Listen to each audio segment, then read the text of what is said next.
यह मूर्ख लड़का कहां से आया है? मैं तुम्हें सलाह देता हूं कि जितनी जल्दी हो सके मेरे वायना दल को छोड़ दो। मेरे वायना दल के लिए और परेशानी मत पैदा करो, अन्यथा मैं तुम्हें तुरंत मौके पर ही मार डालूंगा। हमफ जब उसने बोलना समाप्त किया तो इस बुजुर्ग की आंखें असंतोष से भर गईं, क्योंकि उसने लबाब को देखा जो लीडर की कुर्सी पर बैठा था। ध्रुव ने उसकी आंखों में यह सब देखा। उसके मुंह का कोना बर्फ की तरह मुड़ गया। अचानक ध्रुव ने लबाब का मजाक उड़ाया। दल लीडर लबाब, आपके वायना दल के यह कुछ बुजुर्ग आपसे बहुत असंतुष्ट लग रहे हैं। ऐसे में मैं उन्हें समझाने में आपकी मदद करूंगा। ध्रुव के शब्द अतुलनीय रूप से शांत भाव से कहे गए थे। हालांकि लबाब के कानों में गड़गड़ाहट की गूंज थी। उसका हृदय अतुलनीय रूप से स्तब्ध था। जैसे ही वह कुछ करने वाला था, उसने देखा कि कुछ बुजुर्ग ठहाके लगाकर हौस रहे हैं। उसके हाव भाव थोड़े बदल गए और लबाब मन ही मन धिक्कारने से खुद को रोक नहीं पाया। यह कुछ बूढ़े लोग जो नहीं मरेंगे, वे पहले से ही ऐसे हैं और वे अभी भी स्पष्ट रूप से नहीं देख सकते हैं। अगर यह ध्रुव वास्तव में एक साधारण व्यक्ति होता तो क्या मैं अब भी उसके साथ इतना दोस्ताना व्यवहार करता? बेवकूफ सुअरों का कैसा समूह है। लबाब के शब्द अभी सुनाई ही दिए थे कि पांचों बुजुर्गों की हंसी अचानक गायब हो गई। उसकी जगह एक जोरदार धमाके ने पूरे बड़े हॉल में गूंज दिया। ध्रुव को देखते ही सबके चेहरे सदमे से भर गए। उनकी आंखें अविश्वास से भर गईं। अभी कुछ ही देर पहले ध्रुव ने अपनी आस्तीनें हिलाई थी और यार शहर के 5 शीर्ष योद्धा उड़कर गिर पड़े। वे बड़े हॉल में खंभों से जोरदार टक्कर खा गए। इस अचानक दृश्य ने वायना दल के सभी लोगों को तुरंत एहसास दिलाया। यह युवक, जो उनकी उम्र का ही लग रहा था, वास्तव में एक बेहद ताकतवर व्यक्ति था। उसकी ताकत कम से कम एक शक्ति पूर्वज रैंक से तो ज्यादा थी। दूसरी ओर लबाब ध्रुव को देखकर हैरान और असहाय दोनों था। उसे पहले से ही अंदाजा था कि ध्रुव कोई साधारण व्यक्ति नहीं है। हालांकि उसने ध्रुव के इतने ताकतवर होने की उम्मीद नहीं की थी। शुक्र है उसने उसे इन कुछ बुजुर्गों की तरह उकसाया नहीं, वरना आज वायना दल का नाश हो जाना तय था। वायना दल के पांचों बुजुर्गों को देखते हुए ध्रुव की आंखें उदासीन थीं। उसने एक ठंडी सिसकारी भरी। उसके दिल में एक विचार आया और उसने वायना दल के पांचों बुजुर्गों को हवा में बांध दिया। उसका हाथ बढ़ा हुआ था और एक पंजा उन्हें जकड़ने ही वाला था। दोस्त ध्रुव, कृपया उन्हें माफ कर दे। लबाब का दिल बैठ गया जब उसने देखा कि ध्रुव उसके दल के 5 बुजुर्गों को मारने वाला है। उसने जल्दी से ध्रुव को आवाज लगाई। यह सुनकर ध्रुव की भौहें थोड़ी सिकुड़ गईं। फिर उसने एक ठंडी खर्राट भरी। वायना दल के 5 बुजुर्गों को ध्रुव ने टूटे हुए बोरे की तरह बड़े हॉल से बाहर फेंक दिया। लबाब ने भी राहत की सांस ली। वह खड़ा हुआ, ध्रुव को देखा, झुककर बोला, दोस्त, उन्हें ना मारने की आपकी दयालुता के लिए धन्यवाद। मैं उन्हें दल के नियमों के अनुसार अवश्य दंड दूंगा। जब लबाब ने बात की तो उसमें लापरवाही का जरा भी अंश नहीं था। इसके अलावा उसने लोगों को 5 बुजुर्गों को दल की जेल में ले जाने के लिए कहा ताकि लबाब की सजा का इंतजार किया जा सके। जब लबाब ने लोगों को 5 बुजुर्गों को ले जाने के लिए भेजा तो उसने विशेष रूप से गुस्से में नौकरों को तेजी से चलने के लिए कहा। उसने कहा कि वह नहीं चाहता था कि वे बड़े ध्रुव की आंखों में पड़े। हालांकि जब सभी ने यह सुना तो सभी ने अपने होंठ सिकोड़ लिए और कुछ नहीं कहा। इससे वायना दल के लीडर लबाब भी थोड़ा शर्मा गए। हालांकि 5 बुजुर्गों की सुरक्षा के लिए लबाब ने लाल चेहरे के साथ इसे सहन किया। मुझे आश्चर्य है कि क्या बुजुर्ग ध्रुव मेरे कार्यों से संतुष्ट हैं। यदि आप असंतुष्ट हैं तो मैं तुरंत नौकरों को उन्हें वापस ले जाने के लिए कहूंगा और बुजुर्ग को आपकी इच्छा अनुसार उन्हें दंडित करने दूंगा। जब लबाब ने देखा कि ध्रुव का चेहरा अभी भी भावहीन था तो उसने ध्रुव को प्रणाम किया और पूछा, कोई बात नहीं, मैं बस यही उम्मीद करता हूं कि दल के लीडर लबाब भविष्य में दल का ठीक से प्रबंधन कर पाएंगे और आपके दल के लिए परेशानी खड़ी नहीं करेंगे। मुझे उम्मीद है कि आज की घटना भविष्य में दोबारा नहीं होगी, वरना मुझे विश्वास है कि दल के लीडर लबाब अपने दिल में इसके परिणामों को जानते हैं। उस समय शायद आज जैसी स्थिति ना हो। ध्रुव के शब्द बहुत सपाट थे, लेकिन लबाब का दिल कांप उठा। ध्रुव सही था। वायना दल के 5 बुजुर्गों को इस तरह जाने देना पहले ही दिखा चुका था कि ध्रुव काफी उदार था। अगर कोई और होता तो शायद पूरा वायना दल ही खत्म हो जाता। लबाब ने यह सोचकर मन ही मन गुस्से से बुजुर्गों को कोसा। अंत में उसने फिर भी हल्की सी आह भरी और बुदबुदाया, लगता है अब दल को व्यवस्थित करने का समय आ गया है। हालांकि उसकी आवाज तेज नहीं थी। हो गया? भले ही आप एक वरिष्ठ, एक योद्धा हो और मेरे छोटे से दल को अपनी नजरों में ना रखते हो, लेकिन मैं फिर भी एक दल का लीडर हूं। आपने वास्तव में ऐसा कृत किया, यहां तक कि लबाब भी इस समय इसे देखना जारी नहीं रख सका। यदि यह तथ्य ना होता कि वह अभी भी ध्रुव के अंतिम लक्ष्य को नहीं जानता था, तो लबाब पहले ही ध्रुव के साथ अपनी जान की बाजी लगा चुका होता। टकराना। ध्रुव ने अपनी आस्तीन लहराई और लबाब के कमरे का कसकर बंद दरवाजा किसी अदृश्य शक्ति से खुल गया, जिससे कुछ फर्नीचर और एक बिस्तर बाहर आ गया। ध्रुव सबसे आगे बढ़कर अंदर गया और लबाब उदास चेहरे के साथ उसके पीछे पीछे गया। जैसे ही लबाब अंदर दाखिल हुआ, लकड़ी का दरवाजा, जो कि बढ़िया से शीशम की लकड़ी से बना था, जोरदार धमाके के साथ बंद हो गया, जिससे वे दोनों अंदर बंद हो गए। ध्रुव को देखते ही लबाब का चेहरा थोड़ा बदल गया। हालांकि ध्रुव चाय की मेज के किनारे बैठा रहा और उसने लबाब की तरफ देखा तक नहीं। उसने मेज पर रखे जेड चाय के कप में चाय भरी और एक छोटा सा घूंट लिया। तभी उसने उदास लबाब से बात करने के लिए अपना मुंह खोला। अभी अभी मैंने देखा कि तुम्हारी शक्ति अस्थिर थी और तुम्हारा खून भी अस्थिर था। तुम्हारे शरीर में छिपी हुई चोटें हैं और लिहान ने तुम्हारे लिए जड़ी बूटियां पहले ही ढूंढ ली हैं। मुझे लगता है कि तुम्हारे दल का हकीम पर्याप्त कुशल नहीं है और तुम्हारे शरीर में इन दुष्प्रभावों को पूरी तरह से खत्म करने में तुम्हारी मदद करने में असमर्थ है ना? यह सुनकर लबाब पहले तो चौंका, फिर उसने आह भरते हुए ध्रुव की तरफ देखा और सहमति में सिर हिलाया। ध्रुव ने हल्के से सिर हिलाया, फिर बोला, लिहान की खातिर जाओ, बिस्तर पर बैठो और अपने कपड़े उतार दो। मैं तुम्हारे शरीर में छिपे खतरों को खत्म करने में सीधे तुम्हारी मदद करूंगा। यह सुनकर लबाब ने जल्दी से वैसा ही किया जैसा उसे बताया गया था। ध्रुव थोड़ा मुस्कुराया, फिर उसकी चोटों का इलाज करने में मदद करने के लिए उसके पास गया। ध्रुव की अंदरूनी शक्ति उसकी भौहों के बीच से निकलकर लबाब के शरीर में प्रवेश कर जांच करने लगी। क्षण भर में ही ध्रुव लबाब के शरीर में होने वाले परिणामों की स्थिति को स्पष्ट रूप से समझ गया। लबाब के शरीर में घाव 10 साल से भी ज्यादा समय से मौजूद थे। सालों के संचय के बाद अब वायना दल जैसा दल इसे आसानी से दूर नहीं कर सकता था। अगर यह 3 साल पहले की बात होती तो वायना दल की दौलत के साथ अगर वे बड़ी रकम खर्च करने को तैयार होते तो लबाब के शरीर में घाव पूरी तरह से ठीक हो जाते।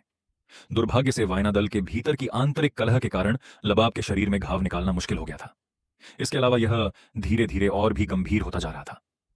अगर ध्रुव संयोग से नहीं आता तो संभावना थी कि लबाब की आंतरिक चोटें भड़क उठती और 2 साल से भी कम समय में उसकी मृत्यु हो जाती। लबाब के शरीर में छिपी चोटों को भांपते हुए ध्रुव ने लबाब को समझाया। हालांकि एक क्षण बाद ध्रुव थोड़ा मुस्कुराया, फिर उसने अपना हाथ बढ़ाया और लबाब के लिए खाली जगह से एक गोली निकाली। लबाब ने गोली की परत पर बिल्कुल ध्यान नहीं दिया। ध्रुव के हाथ को देखते हुए उसका चेहरा उदास था, जो बेतरतीब ढंग से खाली जगह को चीरता हुआ जा रहा था। जब उसके शरीर से एक अतुलनीय रूप से प्रचंड शक्ति का अचानक संचार हुआ, तभी लबाब अचानक जाग उठा। उसने जल्दी से अपने शरीर में शक्ति को ऊपर उठाया और उसे शुद्ध करना शुरू कर दिया। ध्रुव के हाव भाव नहीं बदले।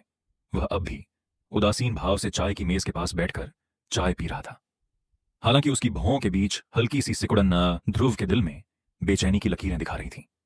फिर भी उसने कुछ नहीं कहा और चुपचाप इंतजार करता रहा।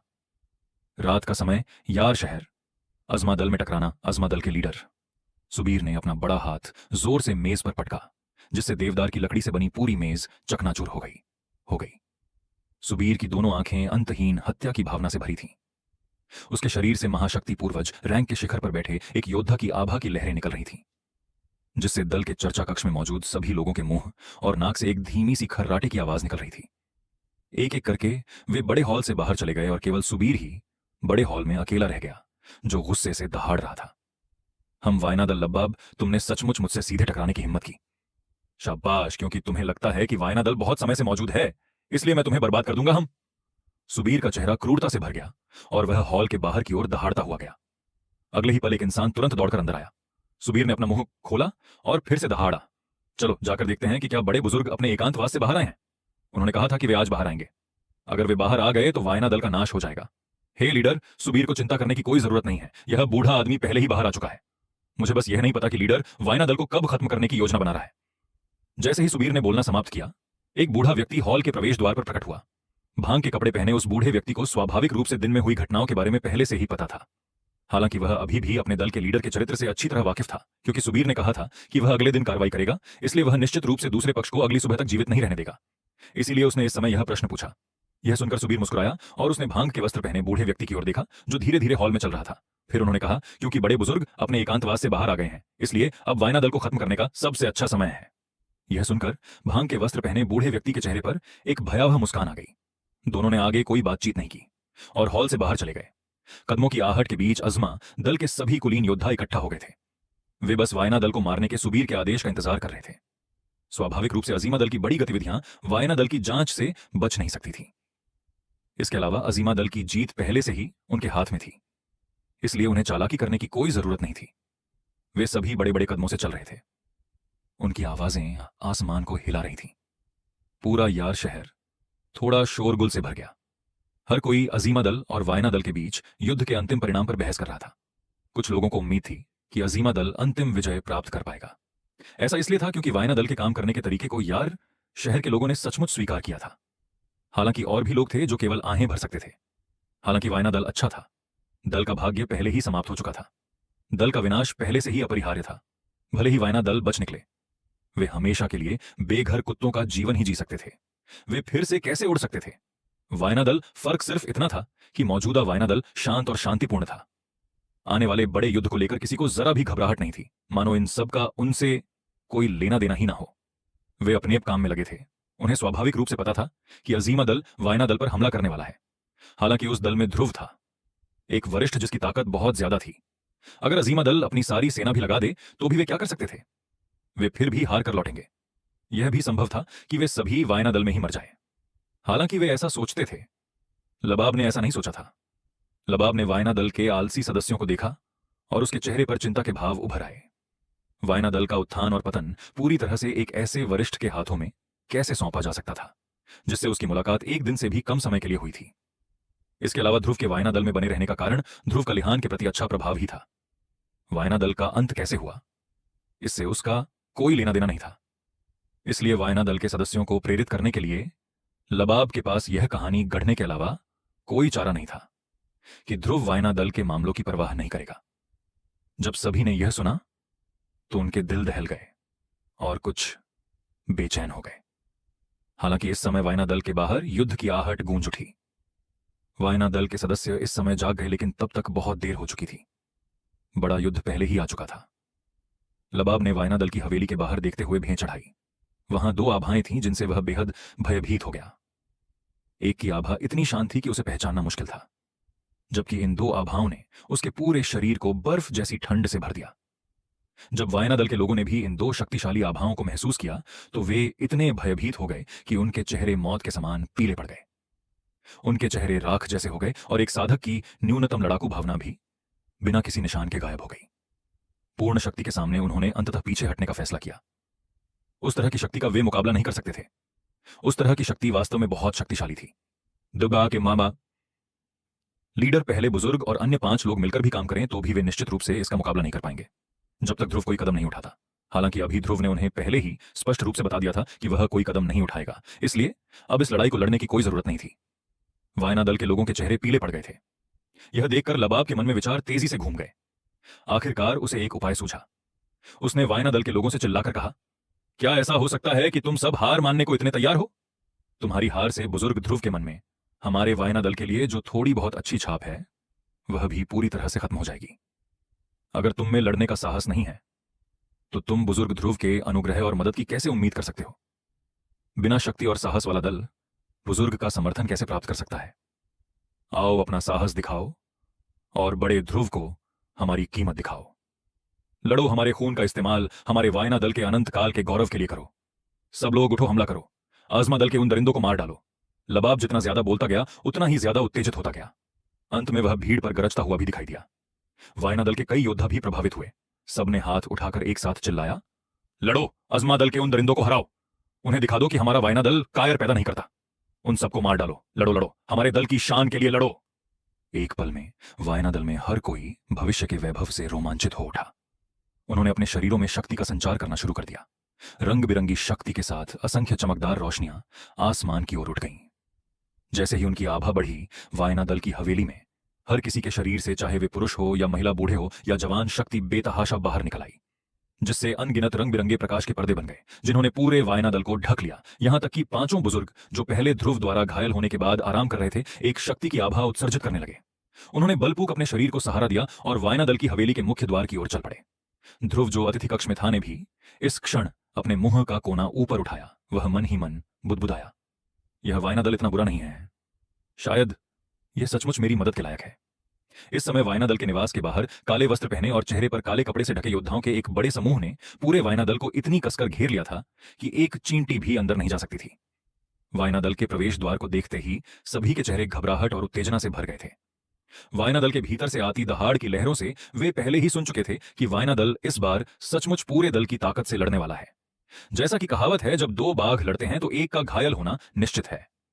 वर्तमान में हालांकि अजमा दल पूरी तरह से बढ़त पर दिख रहा था, क्योंकि वायना दल ने बड़ी लड़ाई से कुछ मिनट पहले इतना हंगामा करने की हिम्मत की। इसका मतलब था कि उनके पास कुछ ऐसा था जिसके बारे में उन्हें पता नहीं था। क्योंकि ऐसा था, इसलिए उन्हें बेहद सावधान रहने की जरूरत थी। हालांकि यह केवल अजीमा दल के आम लोगों के लिए था। भांग के कपड़े पहने बूढ़े आदमी को, जब तक कि प्रतिद्वंदी उसके स्तर का ना हो, पूरा भरोसा था कि वह वायना दल को हरा सकता है। इसलिए उसने वायना दल की प्रतिक्रिया का मजाक उड़ाया और उसे नजरअंदाज कर दिया। दरवाजा खुलने की चरमराहट की आवाज के बाद वायना दल का मुख्य द्वार धीरे धीरे खुला। सैकड़ों आकृतियां दरवाजे से बाहर निकली। सभी के हाथ में हथियार थे और वे अजमा दल के लोगों को लालच भरी नजरों से देख रहे थे। लबाब ने दूर से ही उन लोगों पर नजर डाली जिन्हें अजमा दल अपने साथ लाया था। आजमा दल अपने साथ लाए लोगों की कुल संख्या शायद वायना दल से कहीं ज्यादा थी। इससे लबाब का दिल थोड़ा बैठ गया। लोगों की इस अतिरिक्त संख्या के साथ उन दो आभाओं के अलावा जिनसे वह बेहद भयभीत था, यह संभावना थी कि वायना दल आज ध्रुव की मदद के बिना जीवित नहीं रह पाएगा। ध्रुव वास्तव में मदद करेगा या नहीं, यह अभी भी अज्ञात था। लबाब अपने दिल में आह भरने से खुद को रोक नहीं सका। जैसे ही लबाब दरवाजे से बाहर निकलने ही वाला था कि अचानक उनके बाएं कंधे पर एक हाथ रख दिया गया। जब उन्होंने मुड़कर देखा तो उन्होंने पाया कि यह प्रथम बुजुर्ग ही थे जो अपनी चोटों के बावजूद लड़ने आए थे। उनके पीले चेहरे को देखकर लग रहा था कि शायद वह लड़ नहीं पाएंगे। जैसे ही लबाब उन्हें वापस लौटने के लिए मनाने वाले थे, प्रथम बुजुर्ग ने अचानक कहा, दल लीडर, इसकी कोई जरूरत नहीं है। चाहे कुछ भी हो, यह बूढ़ा अभी भी वायना दल का सदस्य है। अगर मैं घायल भी हो जाऊं तो भी मुझे दल के लिए लड़ना होगा। आज की बात के बाद यह बूढ़ा समझ गया है कि उस बुजुर्ग ने जो कहा वह सही था। इस बूढ़े के पास बहुत ज्यादा अधिकार हैं। कोई दल घमंडी कैसे हो सकता है? वह प्राचीन कुलीन लोग जो दल की निरंतरता के लिए विनम्रता का इस्तेमाल करते हैं। मेरा वायना दल बस एक छोटा सा सीमावर्ती दल है। घमंडी होने के लिए उसके पास क्या योग्यताएं हैं? अगर मेरा वायना दल आज बच सकता है तो यह बूढ़ा अब दूसरे दलों के मामलों में दखल नहीं देगा। सब कुछ दल के लीडर पर निर्भर करेगा। पहले बुजुर्ग के शब्द अतुलनीय रूप से ईमानदार थे, जिससे लबाब उनका खंडन करने में असमर्थ हो गए। इसके अलावा पहले बुजुर्ग उस समय गंभीर रूप से घायल थे, इसलिए लबाब केवल अपना सिर हिलाकर सहमति दे सके। इसके बाद उन दोनों ने आजमा दल के लीडर सुबीर और भांग के कपड़े पहने बूढ़े व्यक्ति को देखा। पहले बुजुर्ग की नजरें अभी उस बूढ़े आदमी से मिली ही थीं कि उसकी आंखें अचानक सिकुड़ गईं। उसका मुंह चौड़ा हो गया और उसके चेहरे पर एक स्तब्ध भाव उभर आया। काफी देर बाद उसने दो शब्द कहे, तुम मरे नहीं हो। बूढ़े के चेहरे पर एक क्रूर मुस्कान उभर आई। उसने मुस्कुराते हुए वायना दल के प्रथम बुजुर्ग से बात करने के लिए अपना मुंह खोला। कैसा है? क्या तुम बूढ़े आदमी को देखकर बहुत उत्साहित हो? यह सही है, यह बूढ़ा आदमी मरा नहीं है। ना केवल मैं मरा नहीं हूं, बल्कि बूढ़े आदमी ने महाशक्ति पूर्वज रैंक की ताकत भी प्राप्त कर ली है। कैसा है? क्या तुम यह खुशखबरी सुनकर खुश हो? हाँ हाँ हाँ।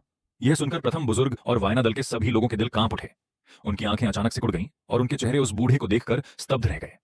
महाशक्ति पूर्वज रैंक वह एक ऐसा परम अस्तित्व था जो इस अयार शहर में 100 वर्षों तक प्रकट नहीं होगा। एक बार महाशक्ति पूर्वज प्रकट हो जाए तो उनके वायना दल को क्या माना जाएगा? तुम एक महाशक्ति पूर्वज बन गए हो, फिर तुम अभी भी इस यार शहर में क्यों हो? क्या तुम्हें ऊपर के लोगों द्वारा नहीं ले जाना चाहिए था? यह सुनकर प्रथम बुजुर्ग का शरीर कांप उठा।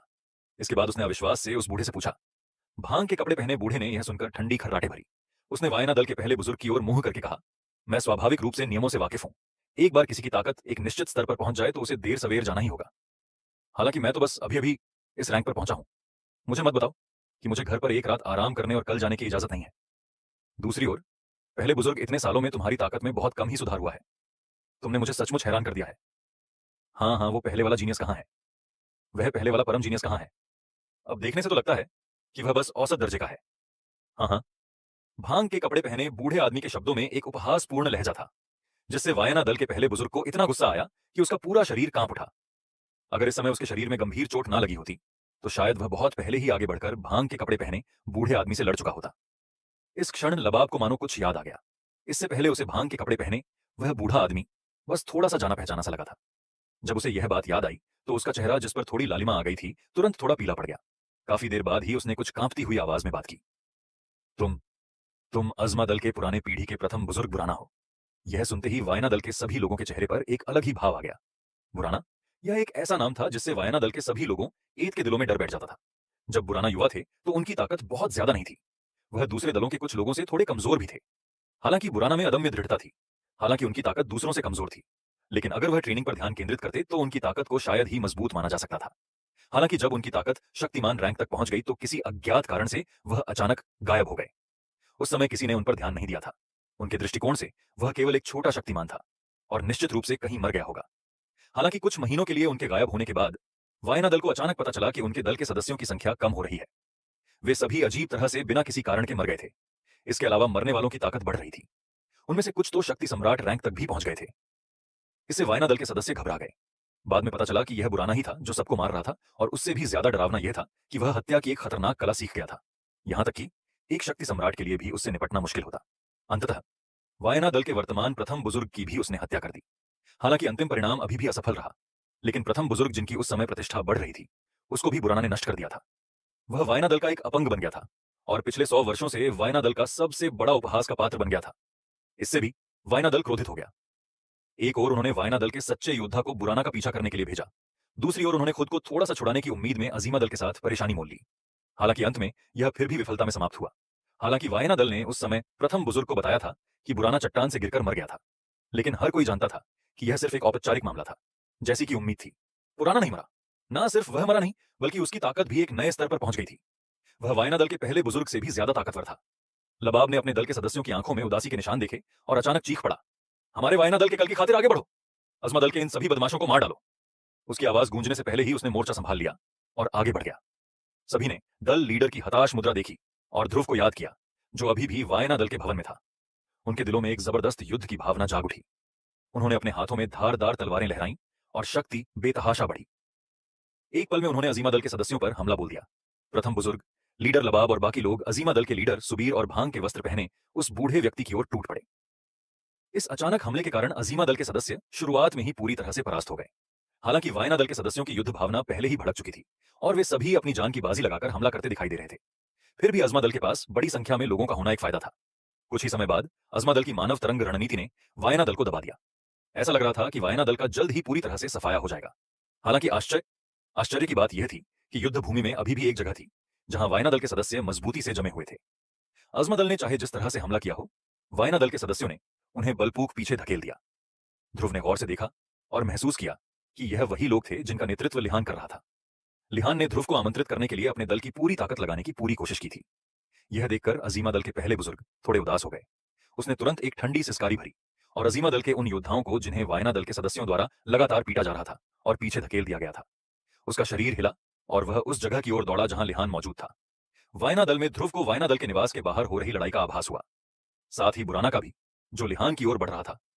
उसने ठंडी हौंसी निकाली और वायना दल के निवास के आंगन में टहलने लगा। तालाब में कुछ मछलियों को भोजन के लिए लड़ते देखकर ध्रुव ने लापरवाही से अपने पास एक पत्थर उठाया और सबसे बड़ी मछली के सिर पर फेंक दिया। पत्थर के गिरने से पहले ही मछली तेजी से किनारे की ओर खिसक गई। उसी समय भांग के वस्त्र पहने बुजुर्ग बुराना, जो वायना दल के निवास के बाहर था, भी एक पल के लिए रुक गए। उसकी पुतलियां अचानक सिकुड़ गईं और उसका पूरा शरीर तुरंत ठंडे पसीने से भीग गया। उनकी आत्मा की गहराइयों से एक हड्डियां कोपा देने वाली अनुभूति उमड़ पड़ी। उसका शरीर भी अचानक दर्जनों फीट पीछे हट गया। फिर वह रुक गया। उसका शरीर आगे की ओर झुका, दोनों हाथों को आपस में जोड़ा और कांपती आवाज में बोले, क्या मैं जान सकता हूं कि किस सीनियर ने इस जूनियर के साथ ऐसा मजाक किया? मुझे उम्मीद है कि वह सीनियर एक तरफ खड़ा होकर देख सकता है। कृपया इस जूनियर के मामले को सुलझाने का इंतजार करें, उसके बाद ही मैं उससे माफी मांगूंगा। यह जूनियर पहले ही सीनियर का शुक्रिया अदा करता है। बुराना बोलते समय बेहद सावधान था, मानो उसे इस रहस्यमयी योद्धा को नाराज करने का डर हो। जब दूसरों ने बुराना की अजीब हरकतें देखी तो वे भी थोड़े स्तब्ध रह गए। तुरंत वायना दल के सभी सदस्यों ने उत्साह से भरे चेहरों के साथ वायना दल के निवास के अंदर देखने के लिए अपना सिर घुमाया। ध्रुव का आकार उनकी नजरों में नहीं आया, लेकिन उसके शब्द वायना दल के निवास से बाहर निकल गए। ध्रुव के शब्द, जो एक मजाक जैसे लग रहे थे, ने अजीमा दल के सदस्यों के हाव भाव को नाटकीय रूप से बदल दिया। क्योंकि तुम सब मुझे मारने आए हो तो मैं विनम्र नहीं रहूंगा। असल में मैं हाल ही में अच्छे मूड में था और कोई कदम नहीं उठाना चाहता था, लेकिन तुमने मुझे बिल्कुल भी चैन से नहीं बैठने दिया। क्योंकि ऐसा ही है तो मुझे दोष मत दो। अपनी बात पूरी करते हुए ध्रुव ने अपना शरीर थोड़ा सा घुमाया और वायना दल के द्वार पर प्रकट हुआ। बुराना को देखते हुए उसकी आंखों में जरा भी हलचल नहीं हुई। उसकी नजर से बुराना का शरीर जोर से कांप उठा। वह तेजी से आकाश से नीचे उतरा और ध्रुव के पास दौड़ा। फिर उसने अपने दोनों हाथ जोड़कर ध्रुव को प्रणाम किया। यह जूनियर बुराना सीनियर का अभिवादन करते हैं। आज की घटना अजीजमा दल की युवा पीढ़ी की अज्ञानता के कारण हुई है, जिससे सीनियर का आराम भंग हुआ। मुझे उम्मीद है कि सीनियर हमें माफ कर देंगे। मैं उन्हें वापस भाग जाने के लिए बोलूंगा। अपनी बात समाप्त करने के बाद वह जल्दी से अजीमा दल के सदस्यों की ओर मुड़ा और गुस्से से चिल्लाया, तुम सब लोग वापस भाग जाओ। तुम अज्ञानी मूर्खों का झुंड हो। तुमने वरिष्ठ के आराम में खलल डालने की हिम्मत कैसे की? क्या तुम जीने से थक गए हो? भाग जाओ, तुम सब लोग वापस भाग जाओ। किसी को भी 1 महीने तक दल से आधा कदम भी बाहर निकलने की अनुमति नहीं है, अन्यथा तुम्हें बिना दया के मार दिया जाएगा। भाग जाओ, भाग जाओ। चिल्लाने के बाद बुराना ने मुड़कर ध्रुव की तरफ देखा। हालांकि उसने देखा कि ध्रुव की साफ आंखों में अभी भी कोई लहर नहीं थी। ध्रुव का चेहरा उसे देखते ही ठंडा पड़ गया। बुराना के हाव भाव बदल गए। वह बस मुड़कर डांटना जारी रखने ही वाला था कि ध्रुव ने हाथ हिलाया और उदासीनता से अपना मुंह खोला। तुम्हें मुझे दिखाने के लिए कोई नाटक करने की जरूरत नहीं है। तुम्हारे अजमा दल से आज जो भी आया है वह जरूर मरेगा। और तो और, तुम तो उस इंसान को भी मारना चाहते हो जो मुझे अच्छा लगता है। तुम सच में बहुत बहादुर हो, इसीलिए जब तुम आए ही हो तो यहीं रहो। ध्रुव के शब्द अतुलनीय रूप से शांत थे। हालांकि इससे बुराना के चेहरे के भाव अचानक बदल गए। उसका शरीर हिल गया और वह अचानक क्षितिज की ओर दौड़ा। यहां से भागने की कोशिश में ध्रुव अपनी आंखों के नीचे से एक छोटे से महाशक्ति पूर्वज को कैसे बच निकलने दे सकता था। उसने धीरे से अपना हाथ उठाया और धीरे से नीचे पटक दिया।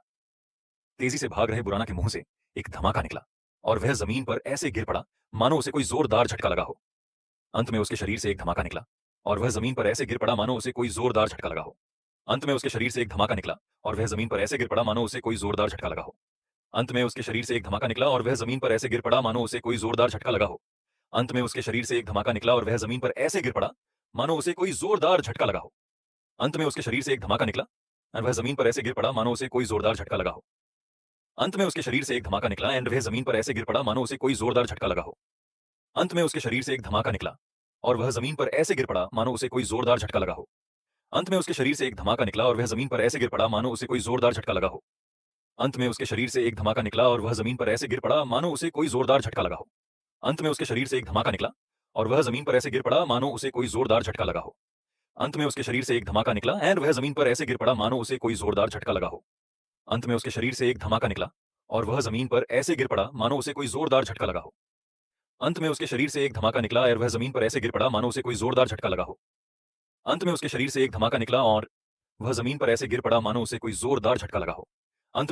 एक धमाका निकला और वह जमीन पर ऐसे गिर पड़ा मानो उसे कोई जोरदार झटका लगा हो। अंत में उसके शरीर से एक धमाका निकला और वह जमीन पर ऐसे गिर पड़ा मानो उसे कोई जोरदार झटका लगा हो। अंत में उसके शरीर से एक धमाका निकला और वह जमीन पर ऐसे गिर पड़ा मानो उसे कोई जोरदार झटका लगा हो। अंत में उसके शरीर से एक धमाका निकला और वह जमीन पर ऐसे गिर पड़ा मानो उसे कोई जोरदार झटका लगा हो। अंत में उसके शरीर से एक धमाका निकला और वह जमीन पर ऐसे गिर पड़ा मानो उसे कोई जोरदार झटका लगा हो। अंत में उसके शरीर से एक धमाका निकला और वह जमीन पर ऐसे गिर पड़ा मानो उसे कोई जोरदार झटका लगा हो। अंत में उसके शरीर से एक धमाका निकला और वह जमीन पर ऐसे गिर पड़ा मानो उसे कोई जोरदार झटका लगा हो। अंत में उसके शरीर से एक धमाका निकला और वह जमीन पर ऐसे गिर पड़ा मानो उसे कोई जोरदार झटका लगा हो। अंत में उसके शरीर से एक धमाका निकला एंड वह जमीन पर ऐसे गिर पड़ा मानो उसे कोई जोरदार झटका लगा हो। अंत में उसके शरीर से एक धमाका निकला और वह जमीन पर ऐसे गिर पड़ा मानो उसे कोई जोरदार झटका लगा हो। अंत में उसके शरीर से एक धमाका निकला एंड वह जमीन पर ऐसे गिर पड़ा मानो उसे कोई जोरदार झटका लगा हो। अंत में उसके शरीर से एक धमाका निकला और वह जमीन पर ऐसे गिर पड़ा मानो उसे कोई जोरदार झटका लगा हो।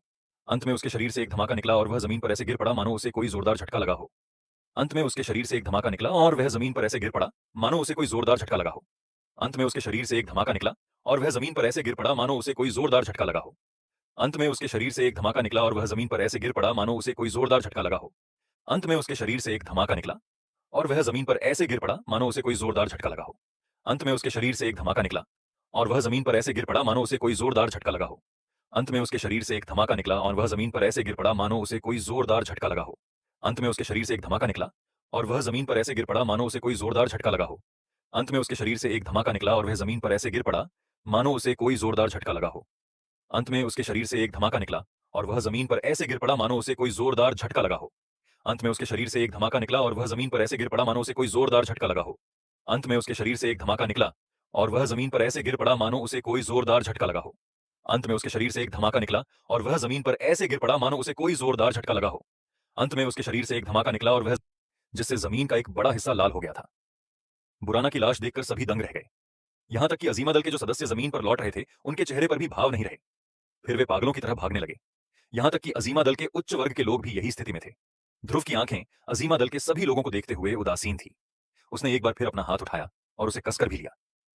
कोई भी देख सकता था कि अजीमा दल के लोगों को एक चीख निकालने का भी समय नहीं मिला था कि वे पल भर में खूनी कोहरे में बदल गए। यह धीरे धीरे हवा में फैल रहा था, जिससे एक घनी खूनी गंध फैल रही थी, जिससे उल्टी आने का मन कर रहा था। वायना दल के सभी लोग एक दूसरे का सामना कर रहे थे। ऐसी रणनीति, ऐसा चरित्र और ऐसा निर्दयी इंसान और निर्दयी हमला, यह बुजुर्ग वाकई असाधारण था। अगर वायना दल उससे दोस्ती कर लेता तो भविष्य में दक्षिण पश्चिम सीमा को एकीकृत करना उनके लिए मुश्किल नहीं होता। यह सोचकर सभी ने ध्रुव की ओर प्रशंसा भरी निगाहों से देखा। कुछ तो घुटनों के बल भी बैठ गए थे। वे इस बुजुर्ग ध्रुव के एक शिष्य चुनने का इंतजार कर रहे थे। ध्रुव ने बस एक नजर उन पर डाली और फिर अपना सिर घुमाकर लिहान की तरफ देखा। उसने धीरे से सिर हिलाया और लिहान को पास आने का इशारा किया। ध्रुव ने लिहान की तरफ देखा जो उसके सामने खड़ा था, जिसका शरीर किसी के खून से लथपथ था। तुम एक हकीम हो, है ना? यह सुनकर लिहान की आंखें चमक उठी। उसने ध्रुव को जवाब दिया, बुजुर्ग, मैं सचमुच एक हकीम हूं। दुर्भाग्य से मेरे पास अनुभव की कमी है और मुझे सिखाने वाला कोई नहीं है, इसीलिए मेरी क्षमता हमेशा रैंक 4 हकीम के स्तर का ही रहा है। बुजुर्ग, कृपया मुझ पर हौसिए मत। ध्रुव ने हल्के से सिर हिलाया और लिहान की ओर स्वीकृति भरी आंखों से देखा। उसने अपना दाहिना हाथ हवा में उठाया और उसके हाथ में एक स्क्रॉल दिखाई दिया। ध्रुव ने लापरवाही से उसे लिहान की ओर उछाला और आगे बोला, यह रैंक 8 के हकीम का जीवन भर का अनुभव है। अगर तुम्हारे पास समय हो तो तुम इसे सीख सकते हैं। एक हकीम के रूप में तुम्हें भविष्य के विकास और प्रगति में यह कुछ मददगार साबित होगा। लिहान का शरीर लगभग ढह गया। एक रैंक 8 का हकीम, हकीमों के शिखर पर यही अस्तित्व था। फिर भी ध्रुव ने लापरवाही से उसे किसी और को दे दिया था। अगर किसी निचले दर्जे के हकीम को यह पता चलता तो मुमकिन था कि वे तुरंत दौड़कर आ जाते। और उसे ध्रुव से बदलने की हर संभव कोशिश करते। लिहान भी एक पल के लिए स्तब्ध रह गया। तभी उसका गला हिला और उसने मुंह में लार भर ली। हाथ में रखे स्क्रॉल को देखते ही उसका चेहरा उत्साह से भर गया। उसके घुटने मुड़ गए और वह ध्रुव की ओर झुक गया। उसी समय उसने अपने मुंह से एक वाक्य उगल दिया, वरिष्ठ, मुझे सौभाग्य प्रदान करने के लिए आपकी कृपा के लिए धन्यवाद। मैं आपका सदानी रहूंगा। गुरुदेव, कृपया अपने शिष्य का प्रणाम स्वीकार करें। जैसे ही उसने यह कहा, लिहान जमीन पर घुटने टेकने ही वाला था, लेकिन ध्रुव ने अपनी आस्तीनें हिलाई और एक हल्की सी ताकत ने लिहान के शरीर को सहारा दिया, जो जमीन पर घुटने टेकने ही वाला था। मैंने तुम्हें अभ्यास में मदद करने के लिए रैंक 8 के हकीम का अनुभव दिया है। इसीलिए नहीं कि मैं चाहता हूं कि तुम मुझे धन्यवाद दो, बल्कि इसीलिए कि मुझे लगता है कि तुम्हारा चरित्र अच्छा है, तुम्हारी साधना दृढ़ है और तुम्हारा साहस अच्छा है। जहां तक तुम्हारा मुझे अपना गुरु मानकर पूजन करने का प्रश्न है, तो तुम इसके योग्य नहीं हो। सच कहूं तो जब मैं तुम्हारी उम्र का था, तब मैं तुमसे कहीं बेहतर था। अगर तुम सचमुच मुझे अपना गुरु मानकर पूजना चाहते हो, तो बेहतर होगा कि पहले तुम एक अच्छे हकीम के स्तर तक पहुंचो। कम से कम तुम्हें रैंक 8 के स्तर तक तो पहुंचना ही चाहिए।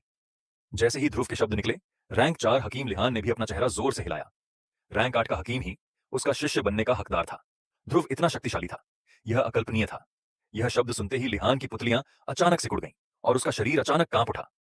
उसने अपना सिर थोड़ा नीचे किया और बोलना बंद कर दिया। यार, शहर वायनादल का निवास मुख्य हॉल, इस समय मुख्य हॉल में कुछ ही लोग थे और लिहान उनमें से एक था। मुख्य हॉल में बैठने की व्यवस्था पहले से बिल्कुल अलग थी। मुख्य सीट 1 से 2 में बदल गई थी। लबाब और ध्रुव एक साथ बैठे थे, जबकि बड़े बुजुर्ग और अन्य लोग मुख्य हॉल के दोनों ओर की सीटों पर बैठे थे। हालांकि उनकी सीटें थोड़ी दूर थीं, फिर भी बुजुर्गों के चेहरों पर मुस्कान थी। बड़े बुजुर्ग के पीछे लिहान खड़ा था। इस समय लिहान भी ध्रुव को सम्मान की नजर से देख रहा था। उसकी आंखें गहरी भावनाओं से भरी थी। लबाब ने पहले ध्रुव को देखकर मुस्कुराया, फिर सबके सामने खड़ा हुआ और ध्रुव का सामना करने के लिए एक कदम आगे बढ़ा। जिस क्षण वह खड़ा हुआ, वायना दल के बुजुर्ग भी खड़े हो गए और लिहान और लबाब के साथ ध्रुव का सामना किया। अचानक लबाब ने एक घुटने पर बैठकर अपने हाथों को कप में भर लिया और ध्रुव को प्रणाम किया। बड़े बुजुर्ग लिहान और नीचे के अन्य लोग भी लबाब के साथ जमीन पर घुटने टेक दिए और लबाब के साथ चिल्लाए, वरिष्ठ, आपकी दयालुता के लिए धन्यवाद। हम अपने जीवन में आपका अनुसरण करने और आपको अपना लीडर मानने का संकल्प लेंगे। हमें उम्मीद है कि वरिष्ठ हमारी बात मानेंगे। ध्रुव ने अपनी भौहें उठाईं। यह लबाब न सिर्फ मुझे धन्यवाद देना चाहता है, बल्कि मेरा अनुसरण भी करना चाहता है। यह हिसाब किताब वाकई बुरा नहीं है। ध्रुव मन ही मन मंद मंद मुस्कुराया। वह बिना किसी हिचकिचाहट के खड़ा हुआ और लबाब से पूछा, मैं आपके दल के पुस्तकालय में जाना चाहता हूं, मुझे इसके बारे में बताओ। ध्रुव वायना दल के पुस्तकालय में जाना चाहता था। ध्रुव ने यह सवाल इसलिए पूछा क्योंकि वह उन जड़ी बूटियों की जांच करना चाहता था जो उसे प्राचीन वीरान जंगल में मिले थे, जिनका नाम वह खुद भी नहीं जानता था। हालांकि यह शब्द लबाब को बिल्कुल अलग लगे। लबाब के नजरिए से ध्रुव अपने इरादों को साबित करने के लिए अपने कार्यों का इस्तेमाल कर रहा था। इससे वायना दल के लीडर लबाब, जो लंबे समय से एक उच्च पद पर थे, बेहद उत्साहित हो गए। यह जानना जरूरी है कि अगर भविष्य में वायना दल का बहुत मजबूत समर्थन रहा, तो दक्षिण पश्चिम क्षेत्र के उन पुराने योद्धाओं को भी ध्रुव पर कोई कदम उठाने से पहले 2 बार सोचना पड़ेगा। इसीलिए ध्रुव का सवाल सुनकर लबाब बिना हिचकिचाए सहमत हो गया और उसके सामने रास्ता दिखाने लगा। इस बार ध्रुव ने एक अतिथि के रूप में अपनी भूमिका पूरी की और आगे बढ़ने की पहल नहीं की, बल्कि उसने लबाब को आगे बढ़ने दिया। इससे वायना दल के लीडर को इज्जत मिली और वह बेहद खुश हुआ। वह रास्ते भर संतुष्ट और हौसला रहा, लेकिन भीतर से चालाक था।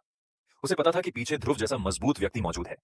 इसीलिए उसने उसे नीचा दिखाने की कोशिश नहीं की और संयम से व्यवहार किया। ध्रुव ने चुपचाप सिर हिलाया, चेहरे पर भाव छिपाए रखे और किसी को अपने मन की बात जाहिर नहीं होने दी। यही उसकी चतुराई थी, जिसने उसे हमेशा आगे रखा। रास्ते में दोनों खामोश रहे। ध्रुव के चेहरे पर शांति और आंखों में उम्मीद थी, जबकि लबाब ने अपने मन की बातें दबा रखी। आखिरकार वे दोनों लंबे रास्ते के बाद वायना दल के छिपे तहखाने और वहां स्थित खुफिया पुस्तकालय तक पहुंच गए। चारों ओर बांस का जंगल था, जो जगह को रहस्यमय बना रहा था। वहां कुछ योद्धा भी गुप्त रूप से पहरा दे रहे थे। तहखाने के सामने 2 काले कपड़े पहने बुजुर्ग खड़े थे। उनकी हरकतों से लबाब असंतुष्ट हुआ और उन्हें घूरा। वे तुरंत निगाहें फेरकर चुप हो गए। उसी क्षण लबाब की असली शेरमा नेतृत्व गरिमा नजर आई। फिर उसने ध्रुव की ओर देखकर मुस्कान ओढ़ ली, जिससे मंडप की रखवाली कर रहे बुजुर्ग मन ही मन खींच गए। 10 फुट ऊंचे उस साधारण मगर प्रभावशाली मंडप पर 3 सुनहरे शब्द चमक रहे थे, प्राचीन वायना पुस्तकालय। इन शब्दों को देखते ही ध्रुव की आंखों में संदेह उभर आया, मानो उनमें कोई गुप्त रहस्य छिपा हो। उसने तुरंत लबाब से पूछा, द लीडर लबाब, यह पट्टिका यहां कब से है? लबाब ने ईमानदारी से बताया कि यह पट्टिका लगभग 7,800 साल पुरानी है और पहले सड़क किनारे रखी जाती थी। यह सुनकर ध्रुव को यकीन हो गया कि इसमें गहरा रहस्य है, जो वायना दल के पूर्वजों ने छोड़ा था। अफसोस कि वर्तमान वंशज इसे ना समझ पाए और इसे साधारण पट्टिका मान बैठे। उसने आंखें भरते हुए कहा, कोई आश्चर्य नहीं कि तुम्हारा दल इस हालत तक पहुंच गया। यह सचमुच दुखद है। उसकी बात सुनकर सबके चेहरों पर शक और हैरानी छा गई। फिर उसने कहा कि यह पट्टिका उनके पूर्वजों की साधना का सार है, जो वंशजों की शक्ति बढ़ाने के लिए छोड़ी गई थी। यह सुनते ही लबाब ने पट्टिका को जमीन पर उतारा और उस पर प्रहार किया। पत्थर की पट्टिका चूर्ण में बदल गई और उसके भीतर से सुनहरी लहरें छोड़ती हुई असली पट्टिका निकली। जमीन पर गाड़ते ही उसके नीचे एक पट्टिका चूर्ण में हरे पत्थर का मंच प्रकट हुआ, जो वास्तव में प्रशिक्षण का स्थल था। लबाब तुरंत उस पर बैठ गया और साधना में डूब गया। कुछ ही देर में उसके शरीर से शक्तिशाली तरंगे फूटने लगी और उसकी ताकत एक झटके में 8 सितारा शक्ति पूर्वज से महाशक्ति पूर्वज के शुरुआती स्तर तक पहुंच गई। यह साधे बीशर के लाइट कॉट के देखकर सब बुजुर्ग स्तब्ध रह गए। थोड़ी देर बाद लबाब ने साधना पूरी की ओर उत्साहित होकर ध्रुव का धन्यवाद किया। उसने कहा, बुजुर्ग ध्रुव, आपने हमारे पूर्वज का उपहार दिखाकर हमारे दल पर महान कृपा की है। कृपया इस मंच को भी हमारे उपहार के रूप में स्वीकार करें। यह सुनकर मंडप के बुजुर्गों के चेहरे बदल गए। अगर मंच बाहरी व्यक्ति को दे दिया गया तो दल की शक्ति कम हो सकती थी। तभी अचानक आवाज गूंजी। यह प्रथम बुजुर्ग की थी। उन्होंने दल के सभी बुजुर्गों का प्रतिनिधित्व करते हुए लीडर के फैसले का समर्थन किया। सफेद चोगा पहने हुए बाहर आए और बुजुर्गों को चुप कराते हुए ध्रुव की ओर मुस्कुराए। ध्रुव ने शांति से कहा, अगर मेरे भीतर थोड़ी भी उदारता ना हो तो मेरी साधना व्यर्थ है और यह स्वाभाविक है कि हर दल अपने खजाने की रक्षा करे। इतना कहकर वह मंच पर गया और हाथ रखकर साधना शुरू की। जैसे ही उसकी शक्ति मंच से जुड़ी, एक जबरदस्त चूषण शक्ति ने उसे दूसरी दुनिया में खींच लिया। वह जगह हरे भरे पहाड़ों और जंगलों से भरी थी, जहां सांप, पक्षी और जानवर थे। तभी एक मधुर मगर शक्तिशाली आवाज गूंजी। एक ऐसी आवाज जिसने पूरी दुनिया को हिला दिया और ध्रुव का दिल दहला दिया। तुम मेरे वायना दल के वंशज तो नहीं हो, है ना? यह सुनने के बाद ध्रुव के हाव भाव नहीं बदले। उसने सिर हिलाकर हामी भरी। इस समय ध्रुव ने जरा भी लापरवाही बरतने की हिम्मत नहीं की। पिछली आवाज से इस अधेड़ उम्र के व्यक्ति की ताकत कम से कम एक मूल अवतार रैंक के स्तर की थी। इतनी ताकत के साथ वह लापरवाही करने की हिम्मत कैसे कर सकता था? इसीलिए ध्रुव बेहद आज्ञाकारी लग रहा था। अधेड़ उम्र के व्यक्ति की आवाज फिर से सुनाई दी। एक धीमी आवाज के बाद ध्रुव के सामने का स्थान थोड़ा विकृत हो गया। कंधे तक लंबे काले बालों वाला एक अधेड़ उम्र का व्यक्ति और एक सुंदर चेहरा प्रकट हुआ। क्या यह मेरे दल के वंशज हैं जिन्होंने तुम्हें इस पट्टिका का उपयोग करने की अनुमति दी है? ध्रुव ने इनकार नहीं किया। उसने सिर हिलाकर हाँ कहा। अधेड़ उम्र के आदमी ने भी सिर हिलाकर फिर कहा, अगर ऐसा है तो तुमने ही उन्हें पट्टिका पर लिखा रहस्य बताया होगा, है ना? ध्रुव के हाव भाव थोड़े बदले, लेकिन उसने फिर भी सहमति में सिर हिलाया। अगर इतना ताकतवर इंसान उसे सचमुच मारना चाहता तो कब का मार देता? उसे इतनी बकवास करने की क्या जरूरत थी? अधेड़ उम्र के आदमी ने एक बार फिर सिर हिलाया। फौरन उसने एक उदास आह भरी।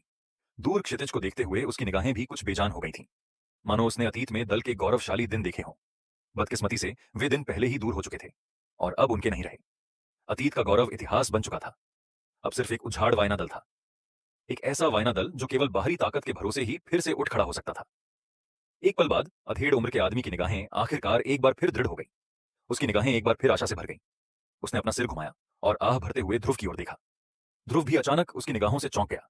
उसने मुंह में लार का एक कोर निकला, मुंह का कोना सिकोड़ा और आधा कदम पीछे हटते हुए सूखी हौसी हौसी अधेड़ उम्र के आदमी के मुंह का कोना एक चाप की तरह उठ गया। क्योंकि तुम्हें इस पट्टिका का उपयोग करने का अधिकार है तो इसका मतलब है कि तुमने मेरे वायना दल पर बहुत बड़ा उपकार किया होगा। मुझे लगता है कि मेरे वंशज भी तुम पर निर्भर रहेंगे। क्योंकि ऐसा है तो मेरे वायना दल के वंशज तुम्हारे अधीनस्थ होने चाहिए। हाँ हाँ, अपने अधीनस्थों की रक्षा करना एक महान व्यक्ति के रूप में तुम्हारा कर्तव्य माना जाना चाहिए। तब मेरा वायना दल तुम्हें सौंपा जाएगा। मुझे आशा है कि तुम मेरे वायना दल को उसके पुराने गौरव पर वापस ला सकते हो। मैं तुमसे अतीत में मुझसे आगे निकलने के लिए नहीं कह रहा हूं।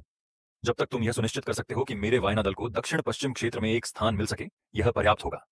बेशक मुआवजे के रूप में मैं आकाश और धरती के महान शक्ति की अपनी सारी समझ और ज्ञान, जिसे मैंने अपने पूरे जीवन में विकसित किया है, तुम्हें सौंप दूंगा।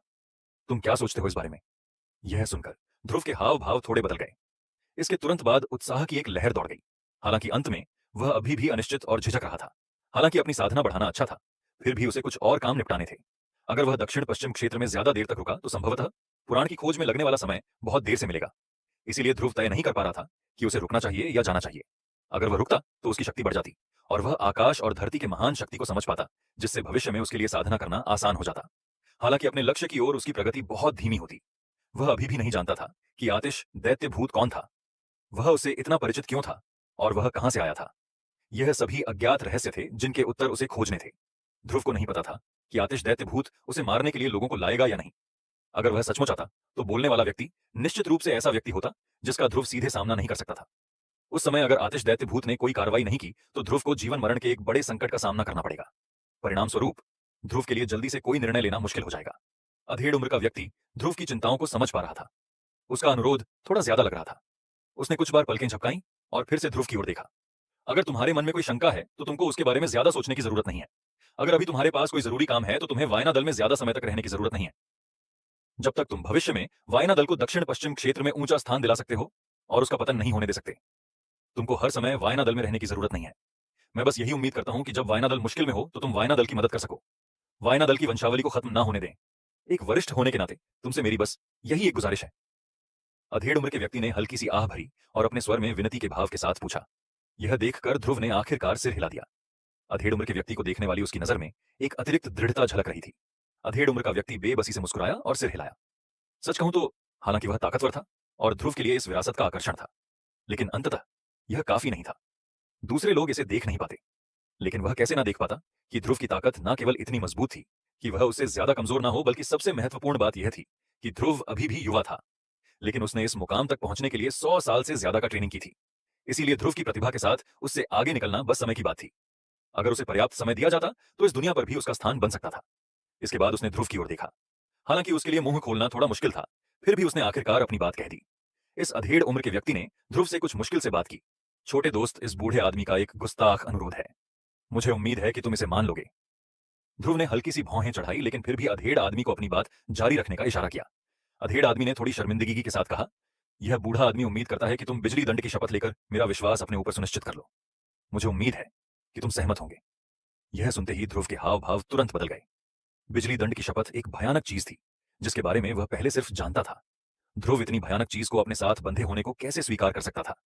ध्रुव ने भौहें चढ़ाई और उसके दिल में गुस्से की एक लकीर उभर आई। वायना दल की मदद करने की उसकी इच्छा पहले से ही उसकी मूल बात थी, लेकिन अब यह बूढ़ा व्यक्ति चाहता था कि वह बिजली दंड की शपथ ले। वह इसे कैसे स्वीकार कर सकता था? इसलिए उसके चेहरे के भाव थोड़े अप्रिय थे। यह देखकर अधेड़ उम्र के व्यक्ति ने भी असहाय होकर अपना सिर नीचे कर लिया और कोई रास्ता नहीं था। अगर वह ऐसा नहीं करता तो वह अपनी सुरक्षा सुनिश्चित नहीं कर पाता, लेकिन अगर वह ऐसा करता तो वह ध्रुव को बाहर कर सकता था। दोनों ही पक्ष मुश्किल थे, लेकिन उसे यह करना ही था। एक पल सोचने के बाद ध्रुव आखिरकार शांत हो गया। इस बुजुर्ग ने जो कहा वह अनुचित नहीं था, इसलिए एक पल के लिए हिचकिचाने के बाद ध्रुव ने आखिरकार अपने सिर के ऊपर 3 उंगलियां उठाई और आकाश की ओर इशारा किया। उसने दृढ़ता से कहा, मैं ध्रुव शौर्य के नाम पर आज शपथ लेता हूं कि जब तक मैं जीवित हूं वायना दल की शांति की रक्षा करने की पूरी कोशिश करूंगा। जब तक मैं जीवित हूं वायना दल समृद्ध होगा। उसी समय सुनहरे फलक के बाहर आसमान में गरजते बादल छा गए। दिन की असली गड़गड़ाहट यागर शहर के ऊपर आसमान में गूंज रही थी। बिजली की चमक ध्रुव के आसपास की जमीन पर गिरी, जिससे जली हुई जमीन के बड़े बड़े टुकड़े फूट पड़े। इससे लबाब और वायना दल के बाकी सदस्य जल्दी से पीछे हट गए और बांस के जंगल से निकल गए। जब गरजते बादल छूट गए और आसमान साफ हो गया, तभी सब फिर से इकट्ठा हुए। निश्चल ध्रुव को देखकर मानो सभी के दिलों में कोई जवाब आ गया हो। उन्होंने उसे परेशान नहीं किया और चुपचाप किनारे पर इंतजार करने लगे ताकि देखने आए दल के कुछ सदस्यों को भगा सकें। पत्थर के मंच के अंदर अधेड़ उम्र के व्यक्ति ने बिजली दंड की शपथ लेते हुए ध्रुव को देखा और सहज भाव से सिर हिलाया, लेकिन ध्रुव ने फिर से उसकी ओर देखने के लिए अपना सिर घुमाया। उसकी आंखों में एक अजीब सा भाव था, जिससे अधेड़ उम्र का व्यक्ति थोड़ा असहज महसूस कर रहा था। जैसे ही वह पूछने के लिए मुंह खोलने वाला था, ध्रुव पहले बोल पड़ा, वरिष्ठ, क्योंकि मैंने पहले ही बिजली दंड की शपथ ले ली है, तो क्या अब आपकी बारी है? यह सुनकर अधेड़ उम्र के आदमी के चेहरे पर थोड़ा सा बदलाव आया। उसने ध्रुव की तरफ शक भरी नजरों से देखा और पूछा, तुम्हारा क्या मतलब है? छोटे दोस्त, क्या तुम इस बूढ़े आदमी को इसके बारे में बता सकते हो? ध्रुव हल्के से मुस्कुराया। अधेड़ उम्र के आदमी को देखते हुए उसकी आंखों में उपहास का भाव था। उसके मुंह के कोने थोड़े से सिकुड़ गए और उसने मुस्कुराते हुए कहा, लगता है वरिष्ठ को सच में पता नहीं है, क्योंकि ऐसा है जूनियर आपको ठीक से समझा समझा देगा। वरिष्ठ, आपने जूनियर को बिजली दंड की शपथ लेने को कहा था। अब जूनियर ने वरिष्ठ की इच्छा के अनुसार बिजली दंड की शपथ ले ली है, लेकिन अगर जूनियर सचमुच ऐसे ही चला गया तो मेरे जाने के बाद क्या मुझे आपके वायना दल की हर बात माननी नहीं पड़ेगी? इसलिए मुझे लगता है कि सीनियर को भी अपने दल के सदस्यों को बांधने के लिए बिजली दंड की शपथ लेनी चाहिए। मुझे नियंत्रित करने के लिए बिजली दंड की शब्द का इस्तेमाल मत करो। ध्रुव के शब्द सुनते ही उसने आंखें सिकोड़ लीं और चुपचाप अधेड़ व्यक्ति को देखने लगा। दूसरी ओर अधेड़ व्यक्ति ने ध्रुव को देखते ही भौहें सिकोड़ ली। एक क्षण बाद उसने एक लंबी सांस ली। अंततः उसने सिर हिलाकर सहमति व्यक्त की। ध्रुव की तरह उसने भी अपने दल के सदस्यों को नियंत्रित करने के लिए बिजली दंड की शपथ ली। बाहर वायना दल के सदस्यों ने एक बार फिर 9 दिव्य बिजली देखी, जो पूरे आकाश में गूंज रही थी। हालांकि इस बार अंतर यह था कि वायना दल के सभी सदस्य 9 दिव्य बिजली की निरोधक शक्ति को महसूस कर सकते थे।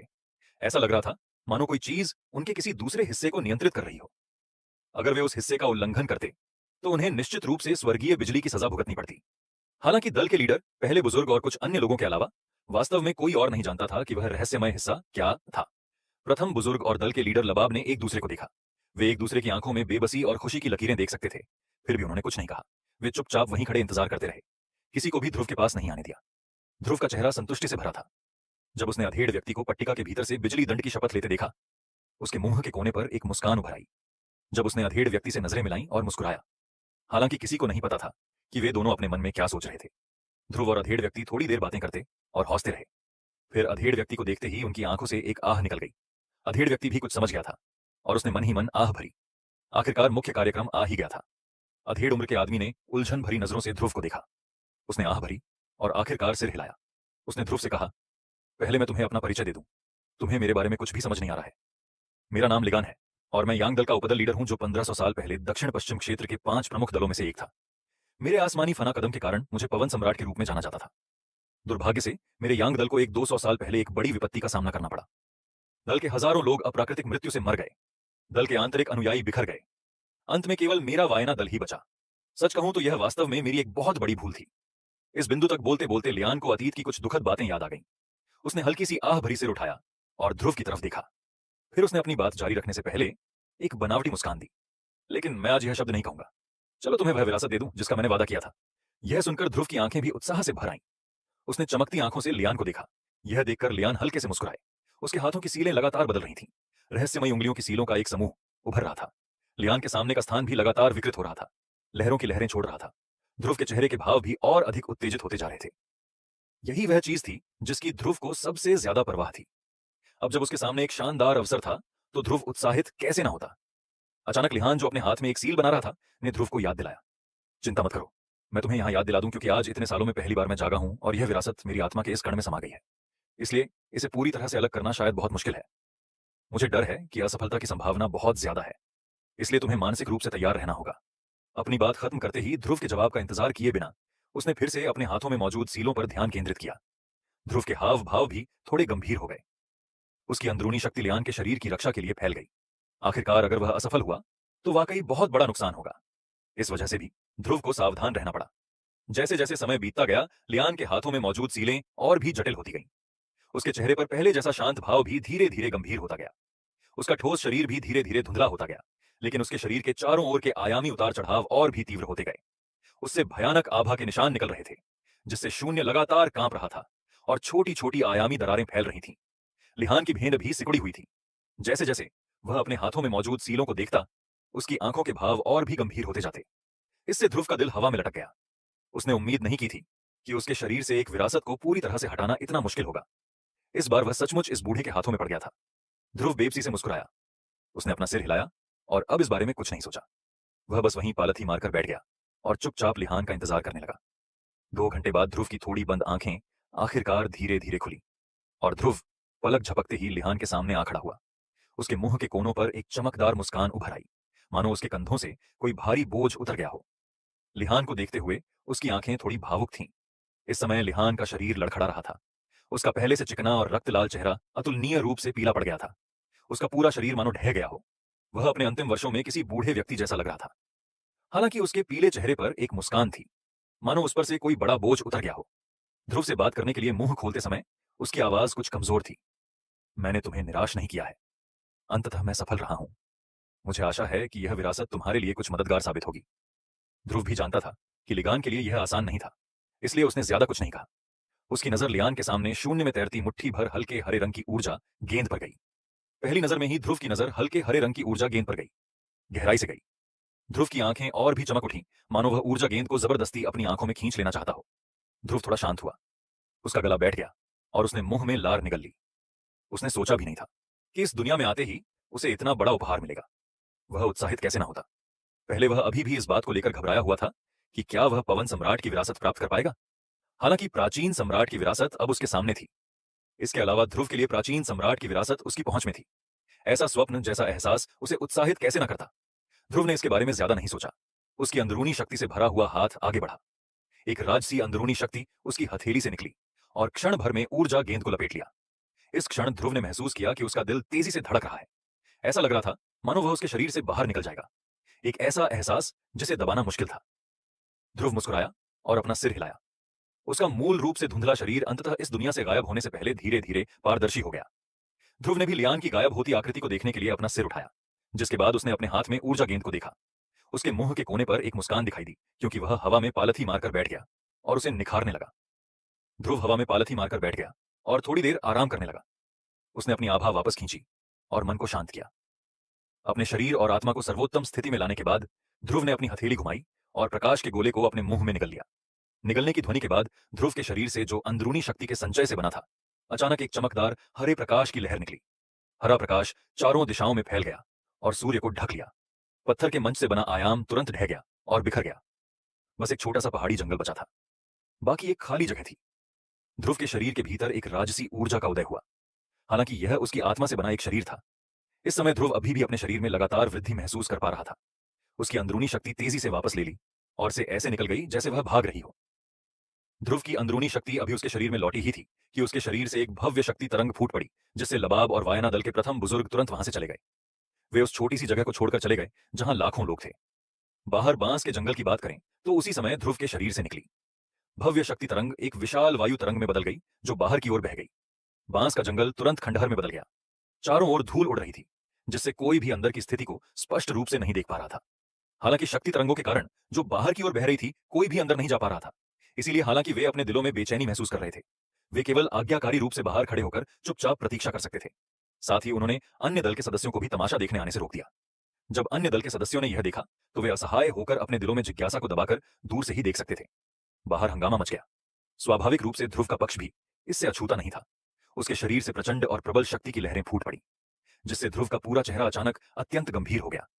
इस समय ध्रुव के शरीर के भीतर मुट्ठी भर हरे रंग का एक शक्ति गोला धीरे धीरे भंवर में तैर रहा था। शांत दिखने वाला यह शक्ति गोला उस समय शक्ति की ऐसी तरंगे उत्सर्जित कर रहा था जिससे दिल की धड़कनें तेज हो जाती थीं। प्रचंड और प्रबल शक्ति ने ध्रुव की नाड़ियों पर प्रहार किया, जिससे वे हवा से भरे गुब्बारों की तरह फूल गए, मानो किसी भी क्षण फट जाएंगे। इस समय ध्रुव के दांत कसकर भी हुए थे और उसकी आंखें फटने वाली थीं। ध्रुव ने अपने शरीर से निकल रही तीव्र पीड़ा की लहरों को बलपूर्वक सहन किया। उसका हाथ, जो मूल रूप से पत्थर के मंच पर रखा था, अचानक लहराया और उसके हाथ से शक्ति कवच की एक परत निकली, जिसने ध्रुव को अपने भीतर कसकर सुरक्षित कर लिया। ध्रुव का हाथ भी उसके शरीर के भीतर तीव्र पीड़ा के कारण जमीन पर टिका हुआ था। उसका पूरा शरीर मानो ढहने के कगार पर था। इतनी परवाह न करते हुए ध्रुव ने खुद को जबरदस्ती सहारा दिया। उसका मन अपने शरीर के अंदर झांक रहा था और उसकी अभिव्यक्ति अचानक गंभीर हो गई। इस समय तक ध्रुव का शरीर ऊर्जा के गोले से इतना क्षतिग्रस्त हो चुका था कि उसे पहचानना मुश्किल था। रूप से जला दिया। शक्ति गोले ने भी दिव्य रोशनी के शोधन और दहन को रोकने के लिए उसका विरोध करने की पूरी कोशिश की। ध्रुव भी शक्ति गोले के प्रतिरोध से काफी हैरान था। शक्ति गोला वास्तव में दिव्य रोशनी के शोधन और दहन को लंबे समय तक झेलने में सक्षम था। दिव्य रोशनी चाहे कितनी भी जलती और परिष्कृत होती, उसका कोई प्रभाव नहीं पड़ता था। लेकिन सौभाग्य से दिव्य रोशनी स्वर्ग और पृथ्वी की एक दिव्य वस्तु थी। मानव निर्मित शक्ति उसका मुकाबला कैसे कर सकती थी? इसके अलावा सकारात्मक शक्ति एक ऐसी वस्तु थी जिसे कोई नियंत्रित नहीं कर सकता था। लंबे समय के बाद दिव्य रोशनी ने स्वाभाविक रूप से बढ़त हासिल कर ली। मूल रूप से मुट्ठी के आकार का शक्ति गोला भी अंडे के आकार के हल्के नीले रंग के शक्ति गोले में बदल गया था। शक्ति गोले से लगातार निकलने वाली भयानक शक्ति भी ध्रुव की दिव्य रोशनी द्वारा पूरी तरह से शुद्ध हो गई थी, जो उसकी शक्ति का एक हिस्सा बन गई थी। इसके अलावा ध्रुव का आभामंडल भी लगातार मजबूत हो रहा था। उसे विश्वास था कि उसे सफलता मिलने में ज्यादा समय नहीं लगेगा। इसके अलावा उस बुजुर्ग ने उसे पहले ही बता दिया था कि उसकी वर्तमान शक्ति लगभग एक सितारा शक्तिदेव रैंक के चरम पर है। उसे वास्तव में सफलता पाने के लिए बस एक अवसर की आवश्यकता थी। यह कहा जा सकता था कि मौके के अलावा सब कुछ तैयार था। अब जब अवसर आ गया है तो प्राचीन सम्राट की विरासत स्वाभाविक रूप से ध्रुव को सफलता पाने में मदद करेगी। जब तक सही समय होगा, सफलता स्वाभाविक रूप से मिलेगी। इसे कोई नहीं बदल पाएगा। ध्रुव भी शक्तिहीन होगा। हालांकि ध्रुव अपनी शक्ति को बेहतर होने से कैसे रोक सकता था, इसीलिए ध्रुव को सफलता पाने का इंतजार करना था। पलक झपकते ही समय बीत गया और आधा महीना बीत चुका था। सभी लोग इंतजार करते अधीर हो चुके थे। वायना दल के लीडर लबाब और प्रथम बुजुर्ग भी चिंता में डूबे हुए थे और उनकी भौहें तन गई थीं। इसी समय वायना दल के लीडर लबाब और प्रथम बुजुर्ग बांस के जंगल के किनारे की ओर जा रहे थे। यह बांस का जंगल पहले ही वायना दल का निषिद्ध क्षेत्र बन चुका था। कबीले के लीडर और कुछ अन्य लोगों के अलावा यहां कोई और नहीं आ सकता था। इस समय वे दोनों बांस के जंगल के बाहर खड़े थे। खंडहर में तब्दील हो चुके बांस के जंगल को देखते हुए उनकी भौहें सिकुड़ी हुई थीं। दूर तक देखने पर उन दोनों को बांस के जंगल के बीच में एक सफेद रोशनी का धब्बा दिखाई दिया, जिसमें 10 लाख छोटी छोटी चीजें छिपी थीं। वह व्यक्ति ध्रुव था, जिसने लबाब और ल्यू शिनचैन को आधे महीने तक सिर उठाकर देखने पर मजबूर कर दिया था। दोनों ने आह भरी, सिर हिलाया और वापस चल दिए। ध्रुव के शरीर से निकलने वाली जीवन आभा से वे दोनों इस बात की पुष्टि कर सकते थे कि वह सचमुच अभी भी जीवित है। हालांकि वे दोनों इस बात को लेकर कुछ हद तक असहाय थे कि क्या वह विरासत को परिष्कृत करने तक जीवित रह पाएगा। उन दोनों के जाने के कुछ ही देर बाद बांस के जंगल की गहराइयों में लाखों छोटे छोटे जीव छिपे हुए थे। ध्रुव का शरीर, जो ज्यादा लंबा नहीं माना जा सकता था, अचानक कांप उठा। एक आभा जो आसमान तक पहुंची, उसने तुरंत पूरे यार शहर को अपनी चपेट में ले लिया। ध्रुव के शरीर से एक अतुलनीय रूप से प्रचंड आभा फूटी और क्षितिज तक सीधे स्वर्ग के नीले गुंबद की ओर बढ़ गई। हा हा! ध्रुव ने आसमान की ओर मुंह करके एक लंबी दहाड़ लगाई।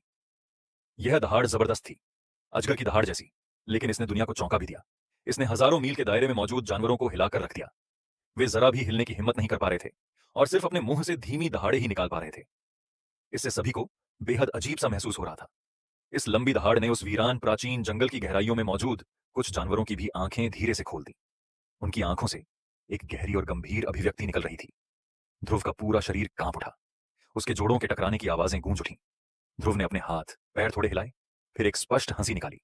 वह खंडहर से बाहर निकला और लबाब और उन लोगों से मिला जो आवाज सुनकर वहां आए थे। हाँ, वरिष्ठ ध्रुव को अपनी ताकत में सफलता हासिल करने के लिए बधाई। लबाब और वायना दल के प्रथम बुजुर्ग ने मुस्कुराते हुए और अपनी मुट्ठियां भी कर ध्रुव को बधाई दी। यह देखकर ध्रुव भी खिलखिलाकर हंसा। उसने लापरवाही से कुछ बार जवाब दिया और उस खंडहर को उनके साथ छोड़ दिया। वायना दल के हॉल में ध्रुव और लबाब हॉल के शीर्ष पर बैठे थे। ध्रुव के चेहरे पर मुस्कान थी जब उसने लापरवाही से लबाब की ओर देखा, जो पूरे समय उसे देख रहा था, और अंततः पूछने के लिए अपना मुंह खोला। मुझे आश्चर्य है कि दल के लीडर लबाब मुझसे क्या बात करना चाहते हैं। अगर कुछ है तो चिंता करने की कोई जरूरत नहीं है, बस कह दीजिए। मुझे विश्वास है कि दल के लीडर कुछ भी बुरा नहीं कहेंगे। यह सुनकर लबाब की पुतलियां थोड़ी सिकुड़ गईं और उसका चेहरा अचानक कुछ अस्वाभाविक सा हो गया। वह थोड़ा शांत हुए और उसके मन में विचार तेजी से घूमने लगे। काफी देर बाद आखिरकार उसने मुस्कुराते हुए ध्रुव से कहा, हाँ, वरिष्ठ के शब्द स्वाभाविक रूप से सही हैं।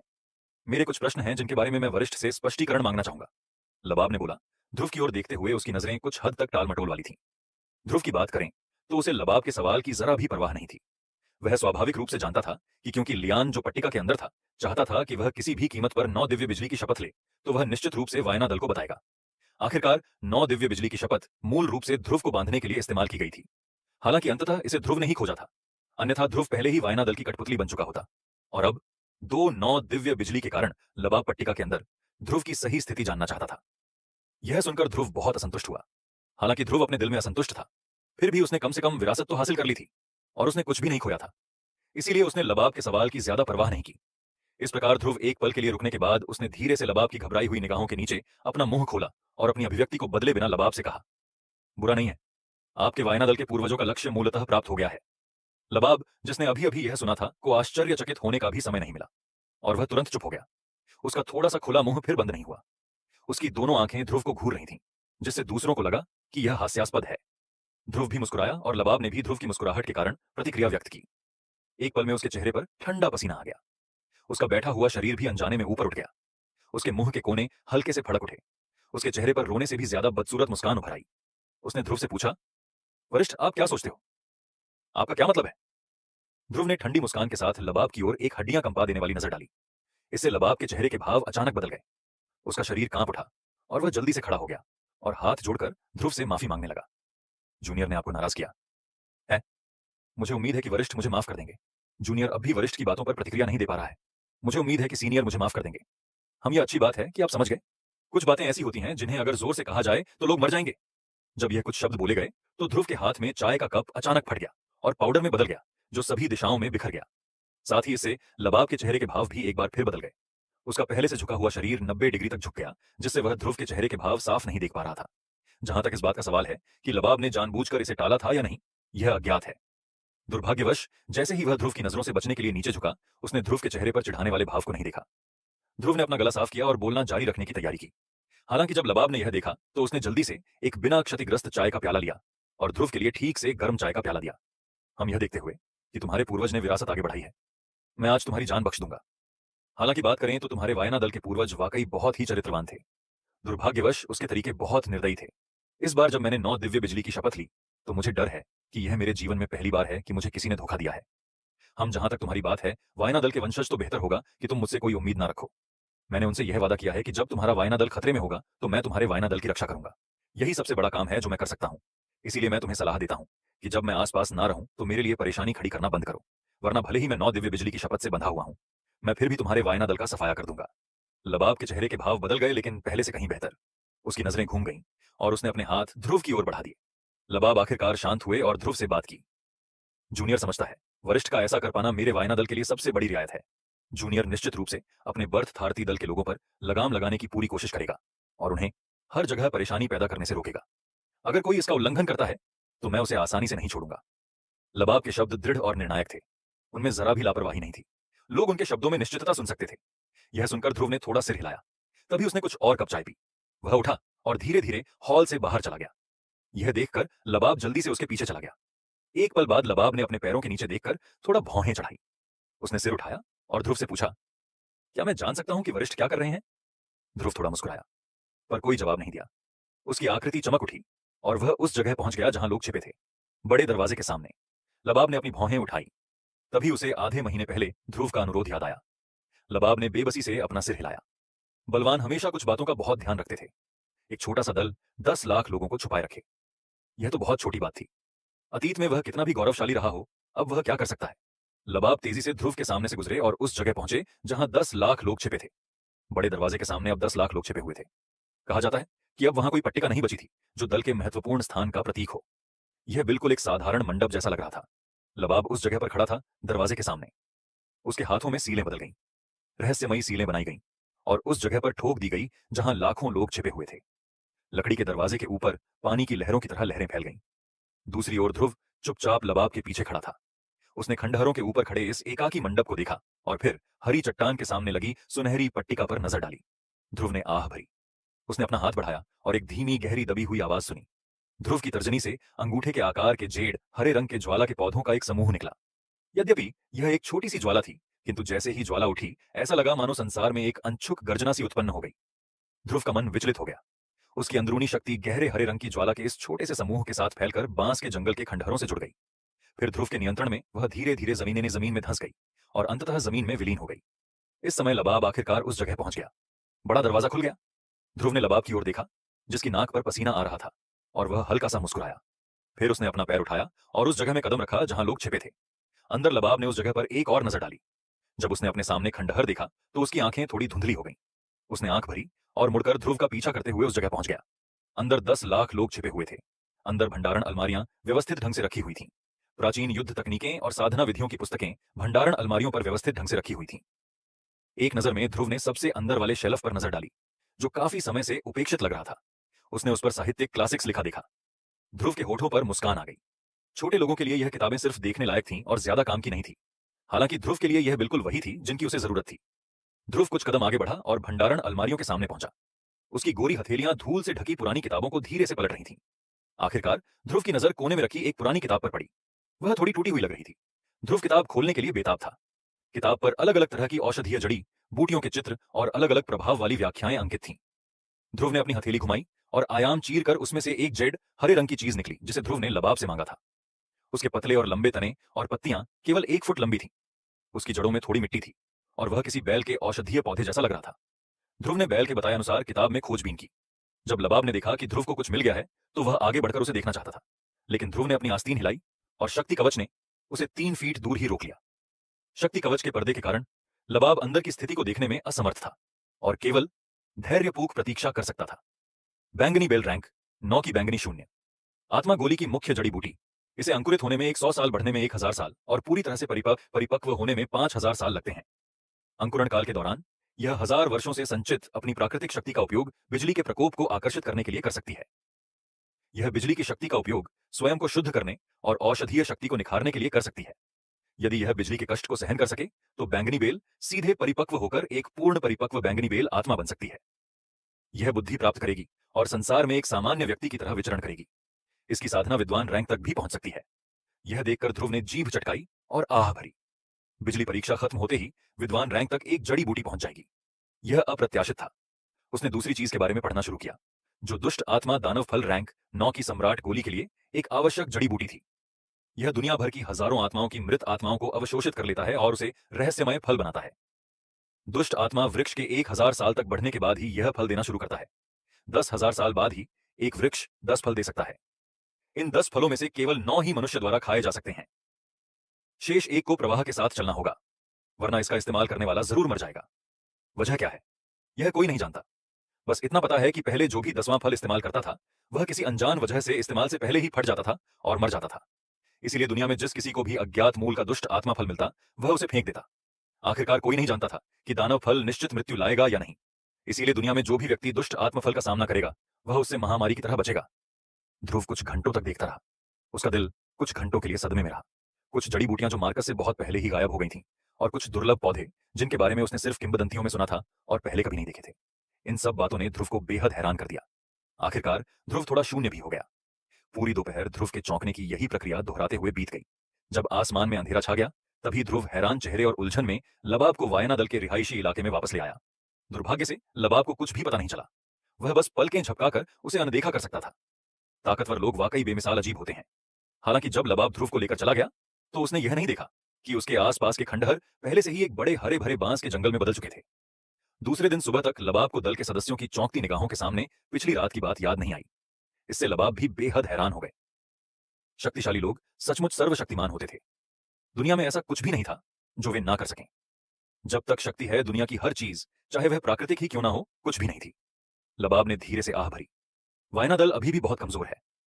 अगले कुछ दिनों तक ध्रुव वायना दल में ही रहा। हालांकि ऐसा था, फिर भी लबाब थोड़ा खुश था। आखिरकार जब तक ध्रुव नहीं जाता, यार शहर में उपद्रव मचाने की हिम्मत कौन कर सकता है। समय बीतता गया और 10 दिन बीत चुके थे। ध्रुव 1 महीने से इस दूसरी दुनिया में था। एक दिन ट्रेनिंग कर रहे ध्रुव को लबाब ने जगाया। लबाब के चेहरे पर मुस्कान थी जब उसने ध्रुव का सामना किया और कहा, वरिष्ठ कलियागर, शहर की वार्षिक बड़ी नीलामी है। क्या मैं जान सकता हूं कि वरिष्ठ इसमें भाग लेने में रुचि रखते हैं? यह सुनते ही ध्रुव ने अपनी भौहें ऊपर उठा ली। उसने मन ही मन एक पल सोचा और उसके मुंह के कोने पर एक मुस्कान उभर आई। उसने लबाब की तरफ सिर हिलाया और कुछ नहीं कहा, बल्कि ट्रेनिंग जारी रखा। पलक झपकते ही रात बीत गई और अगले दिन की सुबह हो गई। सूर्योदय होते ही पूरा यार शहर शोर और उत्साह से भर गया। सड़कें और गलियां लोगों से भरी थीं। यागर शहर की ओर लोगों की बड़ी भीड़ उमड़ रही थी। अगर कोई ध्यान से देखे तो उसे पता चलेगा कि हालांकि यह लोग यार शहर की ओर भागते हुए दिखाई दे रहे थे, लेकिन वास्तव में वे उसी दिशा में इकट्ठा हो रहे थे। वह पूरे यार शहर की सबसे समृद्ध सड़क और यार शहर का सबसे केंद्रीय क्षेत्र भी था।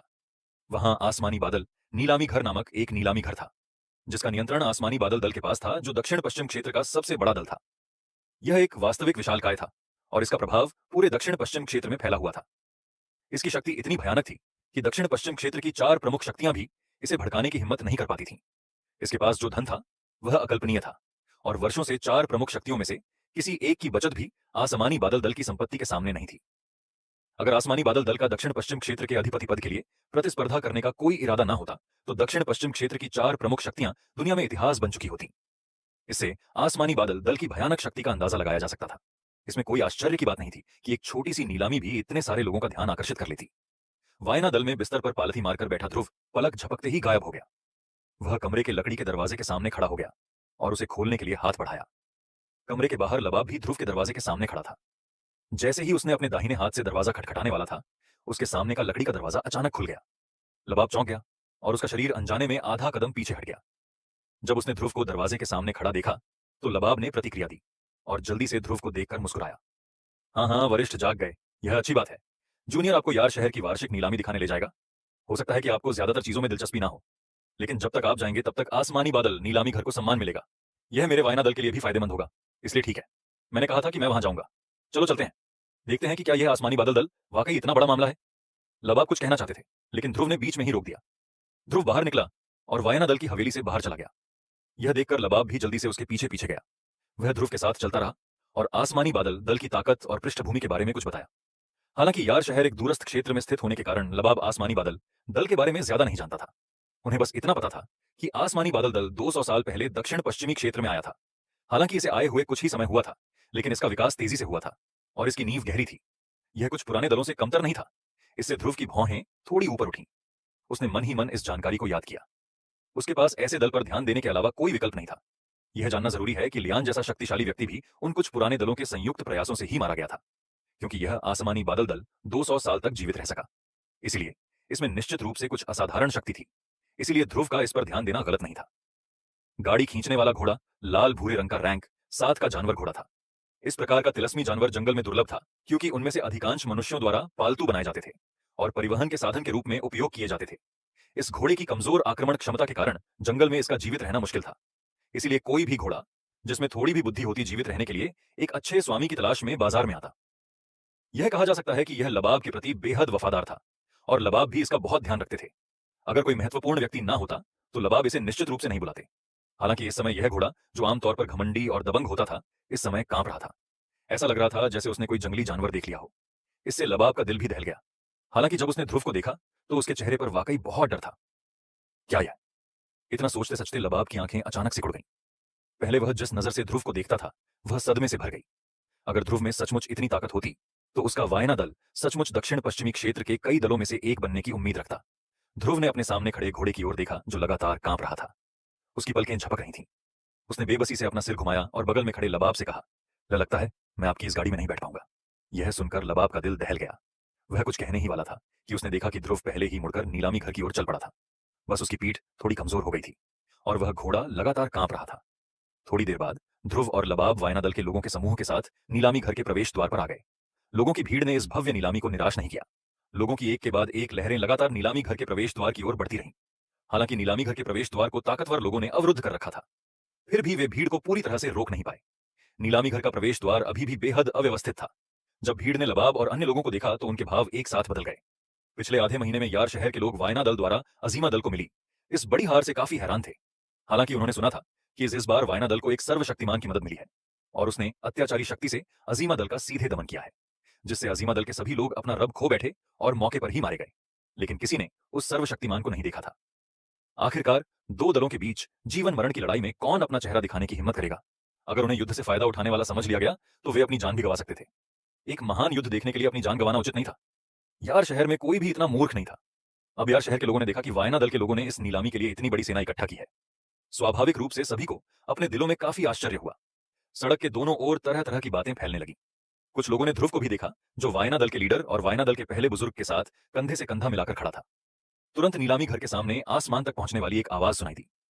वायना दल के लीडर लबाब ने यह देखकर अनायास ही भैंसी उड़ ली। उन्होंने पहले बुजुर्ग से नजरें मिलाई, जिनके हाव भाव भी उनके जैसे ही थे।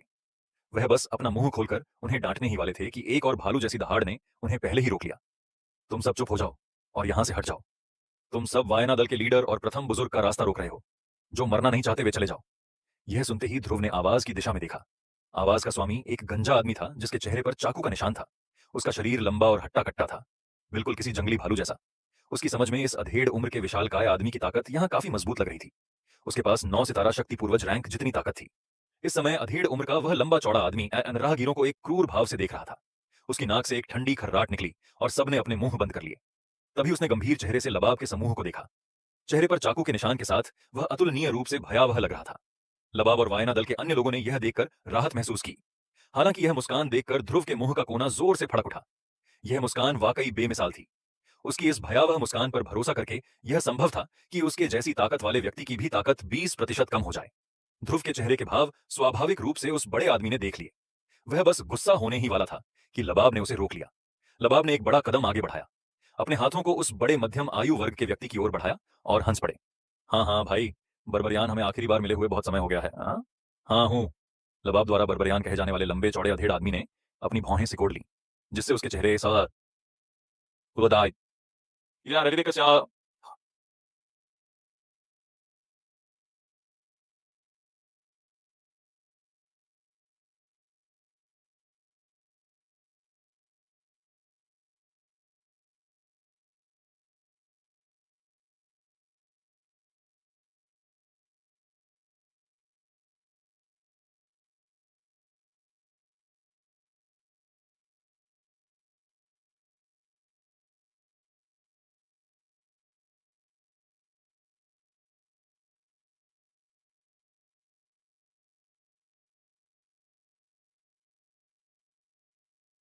पर चाकू का निशान कीड़े की तरह फड़फड़ाने लगा। यह एक बेहद घिनौना नजारा था। बर्बरियान ने अधीर भाव से लबाब को देखा। हालांकि जब उसने लबाब की भौं के बीच गहरी झुर्रियां और उसके सिर को हल्का सा हिलते देखा तो बर्बरियान की पुतलियां थोड़ी सिकुड़ गईं, क्योंकि लबाब को पूरा यकीन था कि वह उसके साथ बिना वजह मजाक नहीं करेगा। इसीलिए उसके बगल में खड़ा युवक शायद कोई साधारण आदमी नहीं था। क्या यह हो सकता है? बर्बरियान को अचानक कुछ सूझा। लबाब को देखते ही उसकी आंखें चौड़ी हो गईं। हालांकि जब उसने लबाब को थोड़ा सा सिर हिलाते देखा तो बर्बरियान को तुरंत एहसास हुआ। अगले ही पल बर्बरियान ने एक बार फिर अपना भयंकर चेहरा बनाया और लबाब के समूह पर एक बेहद डरावनी मुस्कान बिखेरी। उसकी मुस्कान खास तौर पर तब और भी ज्यादा चमकदार हो गई जब उसने ध्रुव की तरफ देखा। हालांकि जब ध्रुव ने यह देखा तो उसके मुंह का कोना जोर से फड़क उठा। उसने कुछ नहीं कहा और बर्बरियान को जवाब देते हुए अपने चेहरे पर एक जबरदस्त मुस्कान बिखेरी। बर्बरियान को कोई आपत्ति नहीं हुई। वह जोर से हौसा और आगे बढ़ा और लबाब से कुछ देर बातें करता रहा। उसके बाद उसने ध्रुव की तरफ देखा और दोनों हाथों को एक साथ मिलाकर जोर से हंसा। मैं मानता हूं कि आपका खास मेहमान व वरिष्ठ व्यक्ति है जिसने वायना दल को अजीमा दल को हराने और यार शहर में नंबर 1 दल बनने में मदद की है ना? ध्रुव ने अपनी आंखों के कोने से लबाब की तरफ देखते हुए हल्की सी मुस्कान दी। इससे लबाब अजीब तरह से मुस्कुराए। फिर उन्होंने बर्बरियान की तरफ देखा और कहा, यह सही है। मुझे किसी ने वायना दल को दक्षिण पश्चिम क्षेत्र में पैर जमाने में मदद करने का काम सौंपा था। जैसे ही यह शब्द बोले गए, इन्हें सुनने वाले सभी उसने एक बार फिर ताली बजाई और स्पष्ट आवाज में घोषणा की, यह बूढ़ा आदमी घोषणा करता है कि यागर शहर का आसमानी बादल नीलामी घर अब शुरू होगा। जैसे ही बूढ़े आदमी की स्पष्ट आवाज निकली, विशाल क्रिस्टल प्लेटफॉर्म अचानक एक चमकदार रोशनी से भर गया। काफी देर बाद तेज रोशनी धीरे धीरे गायब हो गई। इस समय नीलामी मंच पर सफेद बालों वाले बूढ़े व्यक्ति के सामने क्रिस्टल प्लेटफॉर्म पर एक लंबी तलवार रखी थी, जो पूरी तरह से गहरे हरे रंग की थी और उसमें हल्का नीलापन था। रोशनी में उसमें एक बेहद ठंडी और खूबसूरत चमक झलक रही थी। तलवार पर घूमती शक्ति के निशानों को देखकर यह स्पष्ट था कि तलवार की शक्ति असाधारण थी। यह किसी प्रसिद्ध योद्धा के हाथों से आई होगी। इस क्षण मंच के नीचे खड़े लोगों की आंखें अचानक चमक उठीं। सफेद बालों वाला बूढ़ा व्यक्ति स्पष्ट रूप से इस परिणाम से बहुत संतुष्ट था। उसके झुर्रियों वाले बूढ़े चेहरे पर एक संतुष्ट मुस्कान उभर आई और उसकी धुंधली बूढ़ी आंखें एक पतली रेखा में सिमट गईं। बूढ़े आदमी ने नीचे खड़े लोगों की ओर देखा और धीरे से तलवार आगे बढ़ा दी। इस तलवार को जेड वाटर तलवार कहा जाता है। इसे जेड वाटर और सियान गोल्ड से ढाला गया है। यह लोहे को आलू की तरह काट सकती है और पानी में जाते ही गायब हो जाती है। यह पानी में अदृश्य है और जल मूल शक्ति वाले योद्धाओं के लिए बेहद उपयुक्त है। अगर इसे उच्च स्तरीय जल मूल शक्ति की तकनीक के साथ जोड़ दिया जाए तो इसकी शक्ति दोगुनी हो जाएगी। यह एक उच्च रैंक का औजार था जो मुश्किल से मिलता था। अगर आप रुचि रखते हैं तो अपनी जेब में रखे पैसों के साथ कंजूसी मत कीजिए। शुरुआती कीमत 5 लाख स्वर्ण मुद्राएं हैं। कृपया सभी लोग बोली आगे बढ़ाएं। जेड वाटर तलवार हुए बुरा नहीं है। ध्रुव ने तलवार पर नजर डाली और धीरे से बुदबुदाया। हालांकि इसमें उसकी ज्यादा दिलचस्पी नहीं थी। जब किसी की ताकत उसके स्तर तक पहुंच जाती है तो हथियार उतने महत्वपूर्ण नहीं रह जाते। इसके अलावा वह पहले से ही अपनी काली तलवार का आदी था। इस तरह के हथियार से अपनी ताकत से दूसरों पर हमला किया जा सकता था और उन्हें दबाया जा सकता था। तलवार उसकी रुचि के स्तर से बहुत दूर थी। आखिरकार यह तो नीलामी की शुरुआत भर थी। अच्छी चीजें तो बाद में ही आएंगी। बेशक ध्रुव के अनुभव की वजह से यह चीजें उसकी नजर में नहीं आईं। हालांकि इसका मतलब यह नहीं था कि दूसरे लोग भी नहीं आएंगे। यह तलवार पहले से ही कई जल मूल शक्ति वाले योद्धाओं की नजर में एक दुर्लभ दिव्य अस्त्र बन चुकी थी। इसीलिए जब सफेद बालों वाले बूढ़े की आवाज आई तो नीलामी घर बोली की आवाज से भर गया। बधाई हो छोटे भाई, 1,51,00,000 स्वर्ण मुद्राएं जेड वाटर तलवार प्राप्त करें। बोली बहुत जोरदार थी। इससे नीलामी घर का माहौल भी तेजी से गर्मा गया। पहली बोली कुछ ही मिनटों तक चली। आखिरकार हरे रंग के कपड़े पहने चेहरे पर उत्साह लिए एक दुबले पतले आदमी ने 12 लाख स्वर्ण मुद्राओं की ऊंची कीमत पर जेड वाटर तलवार खरीद ली। जब ध्रुव ने यह देखा तो उसने लगातार अपना सिर हिलाया। तलवार के लिए तो उसने 12 लाख स्वर्ण मुद्राएं ही फेंक दी। यह योद्धा कितना मूर्ख था। तलवार खरीदने से बेहतर होगा कि कुछ ट्रेनिंग संसाधन खरीद लिए जाएं। बोली का पहला दौर बहुत तेज और छोटा था। आखिरकार वह तलवार सभी साधकों के लिए उपयुक्त नहीं थी, इसीलिए ज्यादा लोग उसकी बोली नहीं लगा रहे थे। कुछ और दौर की बोली के बाद नीलामी मध्य चरण में पहुंच गई। आखिरकार आगे की पंक्ति में बैठे लोगों के लिए अपनी चाल चलने का समय आ गया। इस बार जब नीलामी की वस्तु सामने आई तो उसने वहां मौजूद सभी का ध्यान अपनी ओर खींच लिया। यह एक गोली थी। इसके अलावा यह रैंक 7 की जोंग ब्रेकिंग पिल थी। इससे शक्ति सम्राट रैंक के शिखर पर पहुंचने की संभावना आधी बढ़ सकती थी। इससे नीलामी घर में सभी लोग बेहद उत्साहित हो गए। कई योद्धा जिनकी शक्ति सम्राट रैंक के शिखर पर रुक गई थी, लाल आंखों से मंच पर रखी जेड की बोतल में गोली को घूर रहे थे। वे उसे छीनने के लिए लगभग दौड़ पड़े। यहां तक कि वायना दल, जो उच्च श्रेणी के निजी कमरे में चुपचाप बैठा था, चमकती आंखों से मंच पर बैठे उस बूढ़े व्यक्ति को देख रहा था। उसके शुरुआती बोली की घोषणा का इंतजार कर रहा था। जब ध्रुव ने यह देखा तो उसने अपने होंठ सिकोड़े और बार बार अपना सिर हिलाया। इससे लबाब अजीब तरह से मुस्कुराया। वह कुछ नहीं कर सकता था। आखिरकार वायना दल का सबसे शक्तिशाली व्यक्ति एक महाशक्ति पूर्वज ही था। इस समय बर्बरयान ने जोंग ब्रेकिंग पिल को देखते हुए गंभीर भाव धारण कर लिए। ध्रुव को विदा करने के बाद वह निजी कमरे से बाहर चला गया। जल्द ही सफेद बालों वाले बूढ़े व्यक्ति के निर्देशन में बोली लगाने का एक नया दौर शुरू हो गया। इस जोंग ब्रेकिंग पिल की शुरुआती बोली 5 लाख सोने के सिक्के हैं। सफेद बालों वाले बूढ़े व्यक्ति ने मंच के नीचे भीड़ की ओर देखते हुए ऐसे स्वर में कहा जो ना तो हल्का था और ना ही भारी। हालांकि जब यह शब्द निकले तो आगे की पंक्ति में बैठे कुछ लोगों और कुछ अन्य लोगों के अलावा पूरा नीलामी घर तुरंत खामोश हो गया। हालांकि सफेद बालों वाला बूढ़ा व्यक्ति मंच के नीचे भीड़ को मुस्कुराते हुए देखता रहा और एक शब्द भी नहीं बोला। जब बर्बरयान ने गोली छीनने की कोशिश कर रहे कुछ लोगों को मार डाला तो सबको समझ आ गया कि बाकी शो कुछ बड़े दलों का है। जल्द ही बोली का अगला दौर शुरू हो गया। 10 लाख सबसे पहले बोली लगाने वाला एक सफेद वस्त्रधारी व्यक्ति था जो आगे की पंक्ति में बैठा था। वह यागर शहर के सबसे नजदीकी शहर के अधिपति का बेटा था। उसका नाम मोबिल था और वह एक घमंडी और निरंकुश व्यक्ति था। उसने एक बार वायना दल के संसाधन लाने वाली गाड़ी को जबरदस्ती जब्त करने की कोशिश की थी, लेकिन अपने पिता की वजह से वायना दल ने मामला अनसुलझा ही छोड़ दिया। मोबिल के बाद कई लोगों ने एक के बाद एक बोली लगानी शुरू कर दी। रैंक 7 की जोंग ब्रेकिंग पिल की कीमत वास्तव में 17 लाख स्वर्ण मुद्राओं तक बढ़ा दी गई थी और इस बोली का मालिक मोबिल था। लबाब ने भी इस दौरान कुछ बार बोली लगाई थी। जब भी वह आवाज लगाता तो भीड़ को पता चल जाता कि उस निजी कमरे में वाकई कोई है जो बहुत देर से नहीं खुला था। हालांकि जब मोबिल ने लबाब की आवाज सुनी तो वह ठंडे भाव से मुस्कुराया और उसकी पहले से थोड़ी सिकुड़ी हुई भौं पर उपहास का भाव था। अंत में मोबिल की बोली अभी भी अधिक थी और लबाब भी इस ज्यादा कीमत से दब गया। लबाब का चेहरा उदास था। उसने गहरी सांस ली, मानो उसने कोई फैसला कर लिया हो। वह एक बार फिर उठा और स्क्रीन के बाहर देखने लगा। 100 आत्मा सिक्के। जब मोबिल ने यह सुना तो उसकी पुतलियां अचानक सिकुड़ गईं। वह फिर चुप हो गया और नाराज होकर अपनी सीट पर लौट आया। लबाब के यह कहते ही वहां सन्नाटा छा गया। यहां तक कि लबाब के पीछे बैठे वायना दल के लोग भी दंग रह गए। केवल ध्रुव ने सभी को अजीब तरह से देखा। काफी देर कहां पराहा दे सीख ली है। बाद मंच पर सफेद बालों वाला बूढ़ा आदमी होश में आया। उसने लकड़ी का हथौड़ा सामने नीलामी की मेज पर पटका और जोर से बोला, वायना दल के लीडर लबाब ने 100 सिक्कों की बोली लगाए हैं। क्या कोई ऊंची बोली है?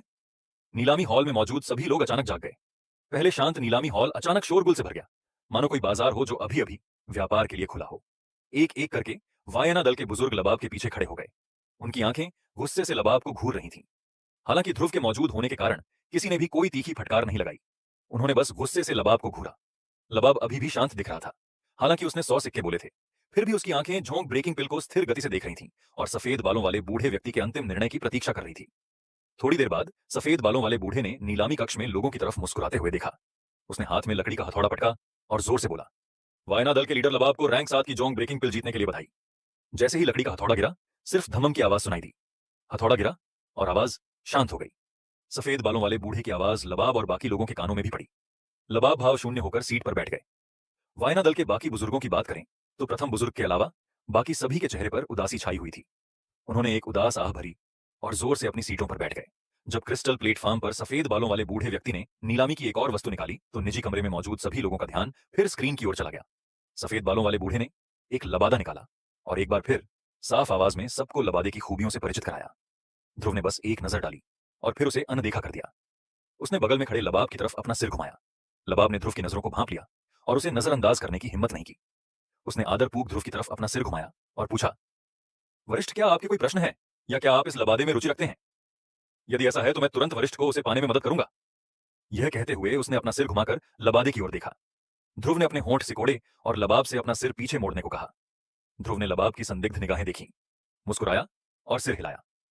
तभी उसने अपना मुंह खोला और उत्सुकता से पूछा, अरे वह आत्मा सिक्का क्या है जिसका इस्तेमाल तुमने गोली की नीलामी में किया था? मुझे इसके बारे में बताओ। यह सुनकर लबाब ने अपनी भौहें उठाई और भयें चढ़ाने से खुद को नहीं रोक पाया। उसके हाव भाव थोड़े अजीब थे। उसने ध्रुव की तरफ ऐसे देखा जैसे किसी मूर्ख को देख रहा हो और पूछा, वरिष्ठ, आप वास्तव में नहीं जानते कि आत्मा सिक्के क्या हैं?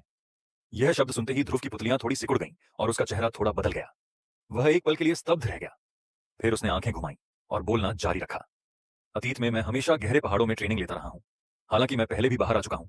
यह पहली बार है जब मैंने आत्मा सिक्के जैसी किसी चीज के बारे में सुना है। इसीलिए मुझे इसके बारे में बताएं। मुझे देखने दें कि इस आत्मा सिक्के का क्या उपयोग है। अगर भविष्य में मौका मिला तो मैं अपने उपयोग के लिए कुछ लाख आत्मा सिक्के हासिल करूंगा। यह सुनते ही लबाब के मुंह का कोना फड़क उठा। वरिष्ठ ध्रुव, भले ही आपकी ताकत विद्वान रैंक तक पहुंच गई हो, आपको क्या लगता है कि आत्मा सिक्के क्या हैं? मेरे वायना दल ने पिछले कुछ 100 सालों में जो आत्मा सिक्के जमा किए हैं और अजीमा दल, हमारे दोनों दलों के पास कुल मिलाकर केवल 20 से 3,000 आत्मा सिक्के हैं। आपने तो बस मुंह खोलकर कुछ लाख सिक्के की बोला है। मुझे डर है कि अगर मैं लूट पी लूं तो भी मुझे इतने आत्मा सिक्के नहीं मिलेंगे। लबाब ने यह शब्द जोर से नहीं कहे और ना ही उसने इन्हें जोर से कहने की हिम्मत की।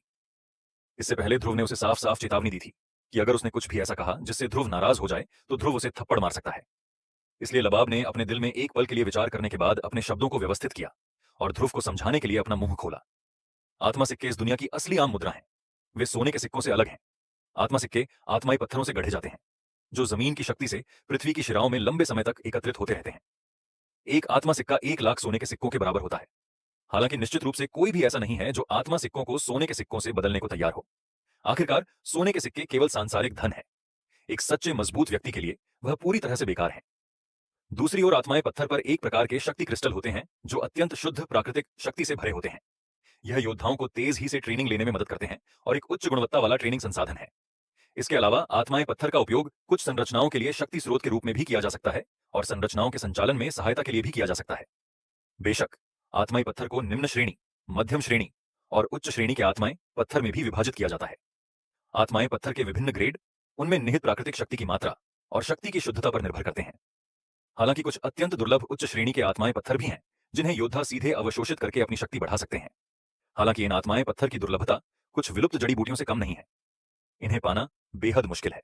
अगर किसी को यह मिल भी जाए तो उन्हें इसे जल्दी से अवशोषित करके शुद्ध करना होगा। ऐसा इसलिए है क्योंकि अगर किसी शक्तिशाली व्यक्ति को पता चल जाए कि किसी के पास उच्च श्रेणी का आत्माएं पत्थर है तो उसके लिए सचमुच एक घातक आपदा आ सकती है। आखिरकार जैसा कि कहा जाता है, एक साधारण व्यक्ति निर्दोष होता है, लेकिन जेड की अंगूठी को संजोकर रखना अपराध बन जाता है। इसीलिए इस दुनिया पर उच्च श्रेणी के आत्माएं पत्थर और भी दुर्लभ हैं। जब भी कोई उच्च श्रेणी का आत्मय पत्थर दिखाई देता है तो वह एक भयंकर तूफान खड़ा कर देता है। जब ध्रुव ने यह सुना तो उसे धीरे धीरे आत्मा सिक्कों का महत्व समझ में आ गया। आत्मा सिक्के सोने के सिक्कों से बिल्कुल बेजोड़ थे। इसमें कोई आश्चर्य की बात नहीं थी कि लबाब ने केवल 100 आत्मा के सिक्के खर्च किए और वायना दल के बुजुर्ग इतने क्रोधित हुए। ध्रुव ने गहरी सांस ली और अपना सिर घुमाकर नीलामी घर के भड़कीले माहौल को देखने लगा। इस समय नीलामी घर में सफेद बालों वाला बूढ़ा व्यक्ति मंच के नीचे खड़ी भीड़ को मुस्कुराते हुए देख रहा था। उसकी नजरें कभी कभी उस आलीशान निजी कमरे पर जा टिकती जहां ध्रुव और बाकी लोग मौजूद थे। काफी देर बाद भीड़ की अधीर निगाहों के बीच उसने धीरे से अपना हाथ आगे बढ़ाया। उसके हाथ में एक छोटे आकार का जेड का डिब्बा चुपचाप पड़ा था। मंच के नीचे खड़ी भीड़ भौचक्की रह गई। ऐसा लग रहा था कि उसके अंदर कोई खास जड़ी बूटी है। ऐसी चीजें सिर्फ हकीमों को ही आकर्षित करती हैं। उनके लिए संभावनाएं बहुत कम थीं। सफेद बालों वाले बूढ़े ने भीड़ के चेहरों पर आए बदलते भावों को नजरअंदाज कर दिया। इसके बजाय उसने हाथ बढ़ाकर धीरे से जेड के डिब्बे का ढक्कन खोला। उसके अंदर एक लाल रंग का फल चुपचाप रखा हुआ था। पल भर में नीलामी स्थल शोर से भर गया। ध्रुव को छोड़कर सभी की आंखें जेड बॉक्स में रखे सिंदूरी फल को घूर रही थीं। ध्रुव ने बस सिंदूरी फल पर एक नजर डाली और फिर उसे अनदेखा कर दिया।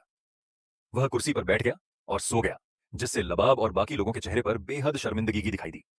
ध्रुव के चेहरे पर बेहद अजीब भाव थे। इस समय सफेद बालों वाले बूढ़े के चेहरे पर मुस्कान थी। उसने नीचे खड़ी भीड़ को संतोष से देखा। काफी देर बाद उसने मुंह खोला और मुस्कुराते हुए कहा, हाँ हाँ, मेरा मानना है कि हर कोई इस लाल फल से अनजान नहीं है। हाँ हाँ, यह सही है। यह लाल फल लाल अग्निफल है। यह शब्द बोलते ही नीचे खड़ी भीड़ में तुरंत शोर मच गया। लाल अग्निफल शक्ति सम्राट और शक्ति पूर्वज के लिए सबसे आकर्षक चीज थी।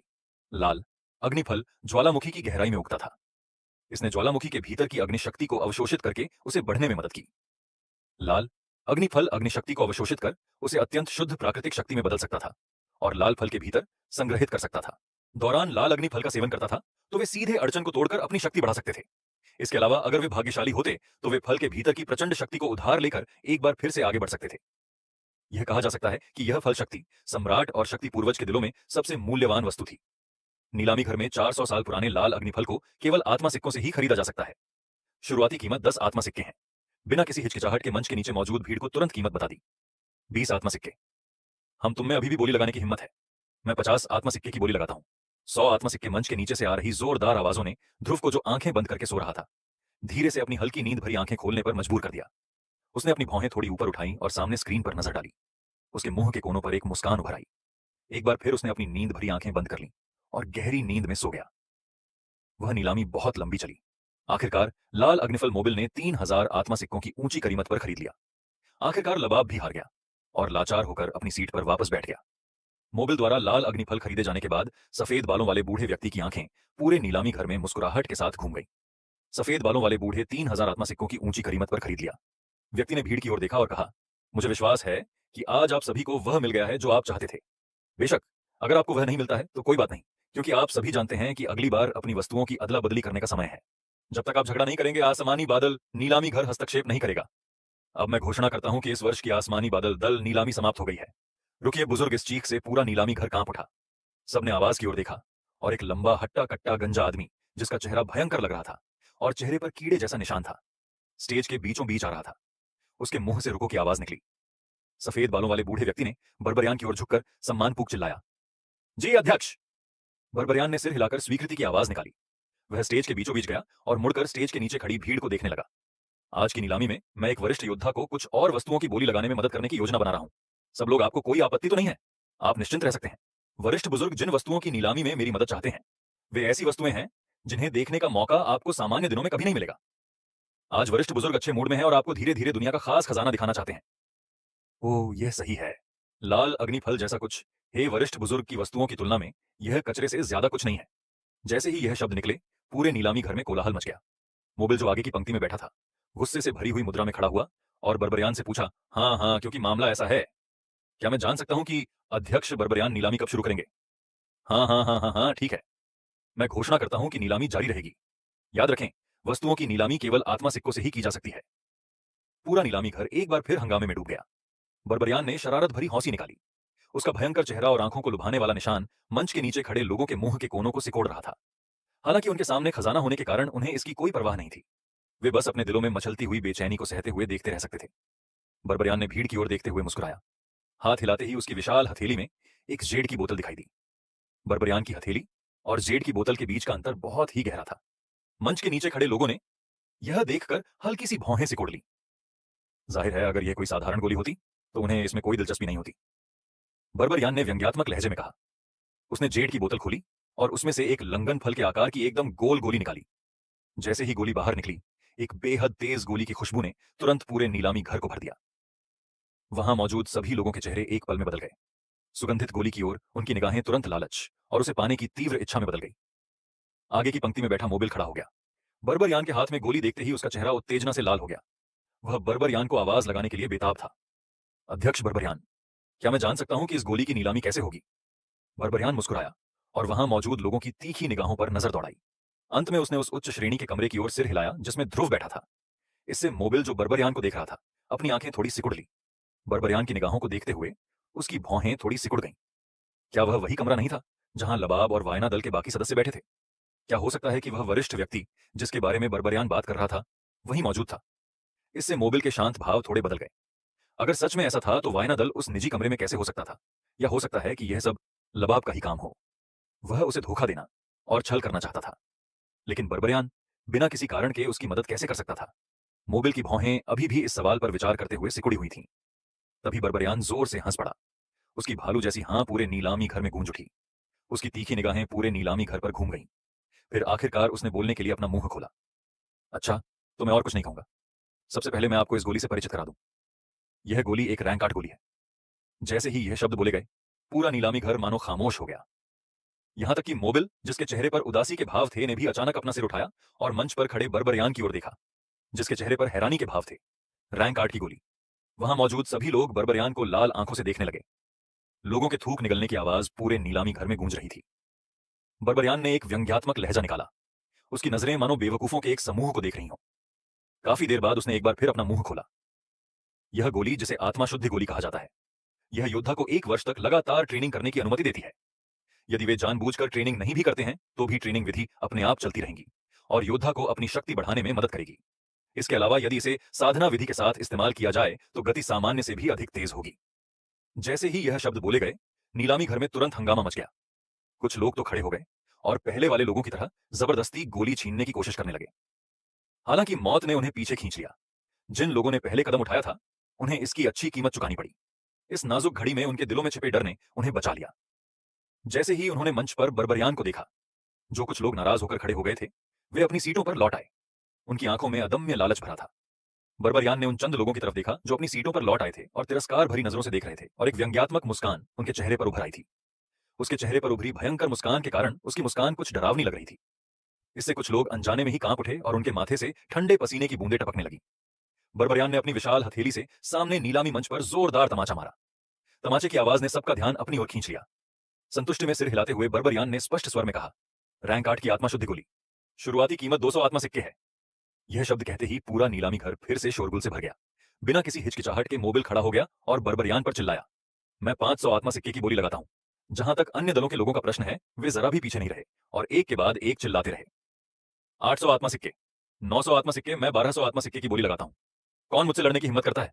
मैं उसे अभी काट डालूंगा। जैसे ही यह शब्द बोले गए, बर्बरियान ने उस व्यक्ति को घूरते हुए ठंडी खर्राटे भरी। हमफ महोदय, आपके शब्द थोड़े ज्यादा हैं। यह शब्द सुनकर वह व्यक्ति अचानक चौंक गया।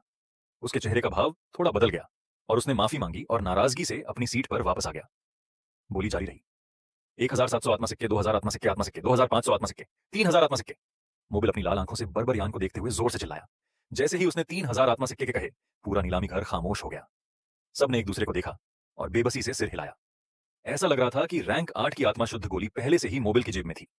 बर्बरियान के चेहरे पर एक डरावनी मुस्कान थी जब उसने अपना लकड़ी का हथौड़ा उठाया। जैसे ही वह हथौड़ा मारने ही वाला था, एक अधेड़ उम्र के आदमी की तेज आवाज अचानक पूरे नीलामी घर में गूंज उठी, मैं 5000 आत्मा सिक्के की बोली लगाता हूं। अगले ही पल सबकी निगाहें उस उच्च श्रेणी के कमरे की ओर मुड़ गईं, क्योंकि आवाज वहीं से आई थी। यहां तक कि बर्बरियान के चेहरे पर भी उस उच्च श्रेणी के कमरे को देखते हुए एक भाव शून्य भाव था।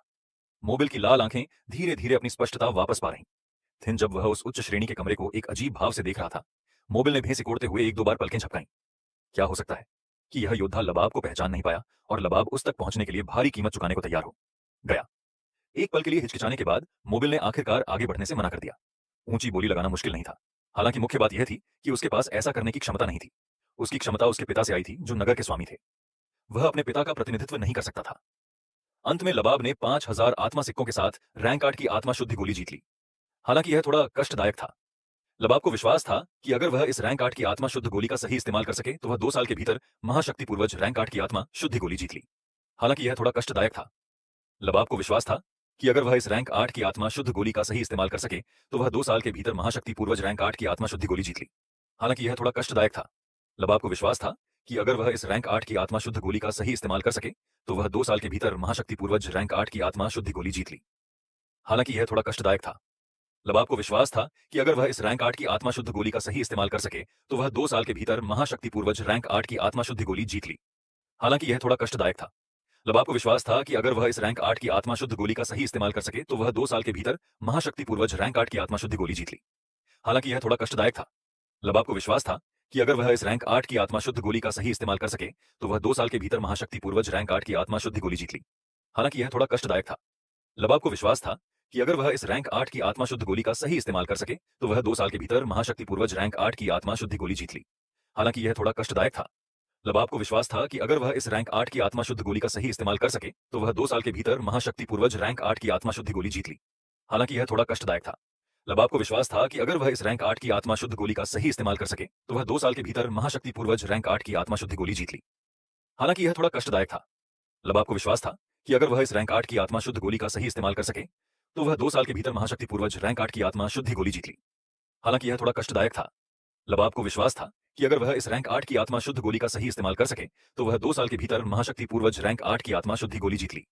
हालांकि यह थोड़ा कष्टदायक था। लबाब को विश्वास था कि अगर वह इस रैंक 8 की आत्मा शुद्ध गोली का सही इस्तेमाल कर सके तो वह 2 साल के भीतर महाशक्ति पूर्वज रैंक 8 की आत्मा शुद्धि गोली जीत ली। हालांकि यह थोड़ा कष्टदायक था। लबाब को विश्वास था कि अगर वह इस रैंक 8 की आत्मा शुद्ध गोली का सही इस्तेमाल कर सके तो वह 2 साल के भीतर महाशक्ति पूर्वज रैंक 8 की आत्मा शुद्धि गोली जीत ली। हालांकि यह थोड़ा कष्टदायक था। लबाब को विश्वास था कि अगर वह इस रैंक 8 की आत्मा शुद्ध गोली का सही इस्तेमाल कर सके तो वह 2 साल के भीतर महाशक्ति पूर्वज रैंक 8 की आत्मा शुद्धि गोली जीत ली। हालांकि यह थोड़ा कष्टदायक था। लबाब को विश्वास था कि अगर वह इस रैंक 8 की आत्मा शुद्ध गोली का सही इस्तेमाल कर सके तो वह 2 साल के भीतर महाशक्ति पूर्वज रैंक 8 की आत्मा शुद्धि गोली जीत ली। हालांकि यह थोड़ा कष्टदायक था। लबाब को विश्वास था कि अगर वह इस रैंक 8 की आत्मा शुद्ध गोली का सही इस्तेमाल कर सके तो वह 2 साल के भीतर महाशक्ति पूर्वज रैंक 8 की आत्मा शुद्धि गोली जीत ली। हालांकि यह थोड़ा कष्टदायक था। लबाब को विश्वास था कि अगर वह इस रैंक 8 की आत्मा शुद्ध गोली का सही इस्तेमाल कर सके तो वह 2 साल के भीतर महाशक्ति पूर्वज रैंक 8 की आत्मा शुद्धि गोली जीत ली। हालांकि यह थोड़ा कष्टदायक था। लबाब को विश्वास था कि अगर वह इस रैंक 8 की आत्मा शुद्ध गोली का सही इस्तेमाल कर सके तो वह 2 साल के भीतर महाशक्ति पूर्वज रैंक 8 की आत्मा शुद्धि गोली जीत ली। हालांकि यह थोड़ा कष्टदायक था। लबाब को विश्वास था कि अगर वह इस रैंक 8 की आत्मा शुद्ध गोली का सही इस्तेमाल कर सके तो वह 2 साल के भीतर महाशक्ति पूर्वज रैंक 8 की आत्मा शुद्धि गोली जीत ली। हालांकि यह थोड़ा कष्टदायक था। लबाब को विश्वास था कि अगर वह इस रैंक 8 की आत्मा शुद्ध गोली का सही इस्तेमाल कर सके तो वह 2 साल के भीतर महाशक्ति पूर्वज रैंक 8 की आत्मा शुद्धि गोली जीत ली। हालांकि यह थोड़ा कष्टदायक था। लबाब को विश्वास था कि अगर वह इस रैंक 8 की आत्मा शुद्ध गोली का सही इस्तेमाल कर सके तो वह 2 साल के भीतर महाशक्ति पूर्वज रैंक 8 की आत्मा शुद्धि गोली जीत ली। हालांकि यह थोड़ा कष्टदायक था। लबाब को विश्वास था कि अगर वह इस रैंक 8 की आत्मा शुद्ध गोली का सही इस्तेमाल कर सके तो वह 2 साल के भीतर महाशक्ति पूर्वज रैंक 8 की आत्मा शुद्धि गोली जीत ली। हालांकि यह थोड़ा कष्टदायक था। लबाब को विश्वास था कि अगर वह इस रैंक 8 की आत्मा शुद्ध गोली का सही इस्तेमाल कर सके तो वह 2 साल के भीतर महाशक्ति पूर्वज रैंक 8 की आत्मा शुद्धि गोली जीत ली। हालांकि यह थोड़ा कष्टदायक था। लबाब को विश्वास था कि अगर वह इस रैंक 8 की आत्मा शुद्ध के दूसरे स्तर में जगह बना लेगा। महाशक्ति पूर्वज की ताकत के बारे में सोचकर लबाब का दिल शांत हो गया। आखिरकार जब तक उसके पास ताकत थी उसे किस चीज की कमी थी? इस दुनिया में ताकत बोलती है। अगर ताकत मजबूत हो तो कोई भी चीज ऐसी नहीं है जिसे हासिल ना किया जा सके। इसके अलावा इन चीजों की नीलामी आसमानी बदल दल द्वारा की जाती थी। अंत में वे आत्मा सिक्के उसके अपने लोगों के हाथों में पहुंच जाते। वह बस इसे वरिष्ठ ध्रुव तक पहुंचने के लिए इस मौके का इस्तेमाल करने के रूप में देखता। लबाब के दृढ़ चेहरे पर नजर पड़ते ही ध्रुव की सिकुड़ी हुई पलकें हल्की सी खुल गईं। फिर उसने अपनी आंखें बंद कर ली और चुपचाप सो गया। बर्बरियान ने नीलामी घर में पड़े सिरों के काले ढेर पर नजर डाली। उसने अपनी हथेली से नीलामी की मेज पर जोरदार हाथ मारा जिससे पूरे नीलामी घर में आवाज गूंज उठी। सबकी निगाहें एक बार फिर उसकी हथेली पर टिक गईं। बर्बरियान संतोष से मुस्कुराया जब उसकी भारी आवाज एक बार फिर सुनाई दी। उसने अपनी हथेली आगे बढ़ाई और उसके हाथ में एक चांदी का स्क्रॉल दिखाई दिया। इसके बाद उसने स्पष्ट स्वर में कहा, दूसरी नीलामी वस्तु है हाई लेवल युद्ध तकनीक, बिजली ड्रैगन स्काई की दहाड़। इसके तुरंत बाद बर्बरियान ने अपना दूसरा हाथ आगे बढ़ाया और उसके दूसरे हाथ में एक और चांदी का स्क्रॉल प्रकट हुआ। उसके हाथ के एक झटके से स्क्रॉल खुल गया। टकराना पल भर में एक बिजली का ड्रैगन स्क्रॉल से निकलकर आसमान में उड़ गया जिससे गड़गड़ाहट की लहरें गूंज उठीं। जैसे ही बिजली का ड्रैगन ऊपर उठा, हवा कांप उठी और कहीं से बिजली की लड़ियां फूट पड़ी। यह दृश्य देखकर मंच के नीचे मौजूद सभी लोग एक एक करके पीछे हट गए और चारों दिशाओं में बिखर गए। यह देखकर मोबिल मंच से हटना चाहता था, लेकिन उसने देखा कि बर्बरियान ने अपने दूसरे हाथ से स्क्रॉल हवा में फेंक दिया। हथेली के प्रहार से शक्ति से संघनित एक शक्ति हथेली हवा से प्रकट हुई और मोबिल की ओर झपटी। यह देखकर मोबिल के हाव भाव एकदम बदल गए। उसका शरीर, जो क्रिस्टल पत्थर के मंच की ओर उड़ रहा था, हवा में तेजी से घूम गया। उसने क्रिस्टल पत्थर के मंच के किनारे पर कदम रखा और उछलकर बाहर आ गया। विशाल शक्ति हथेली भी धीरे धीरे हवा में पीछे हट गई। बर्बरियान ने मोबिल को घूरा। जैसे ही वह बोलने वाला था, उसे अचानक एक हड्डियां कंपा देने वाली ठंडी खर्राटें सुनाई दी। जब यह ठंडी खर्राटें निकली तो पूरा नीलामी घर तुरंत शांत हो गया। किसी की भी सांस लेने की हिम्मत नहीं हुई। उनके शरीर कांपने लगे, मानो वे 10,000 साल पुरानी बर्फ में हो, जिससे उन्हें बहुत ठंड लग रही थी। जब बर्बरियान ने यह ठंडी खर्राटें सुनी तो उसका शरीर तुरंत सुस्त पड़ गया। एक पल बाद बर्बरियान ने जल्दी से अपने हाथों को ध्रुव के उच्च स्तरीय निजी कमरे की ओर मोड़ा और झुककर प्रणाम किया। यह जूनियर अपने कर्तव्य में विफल रहा है और किसी को उस वस्तु को दूषित करने की अनुमति दी है जिसे वरिष्ठ नीलाम करना चाहते थे।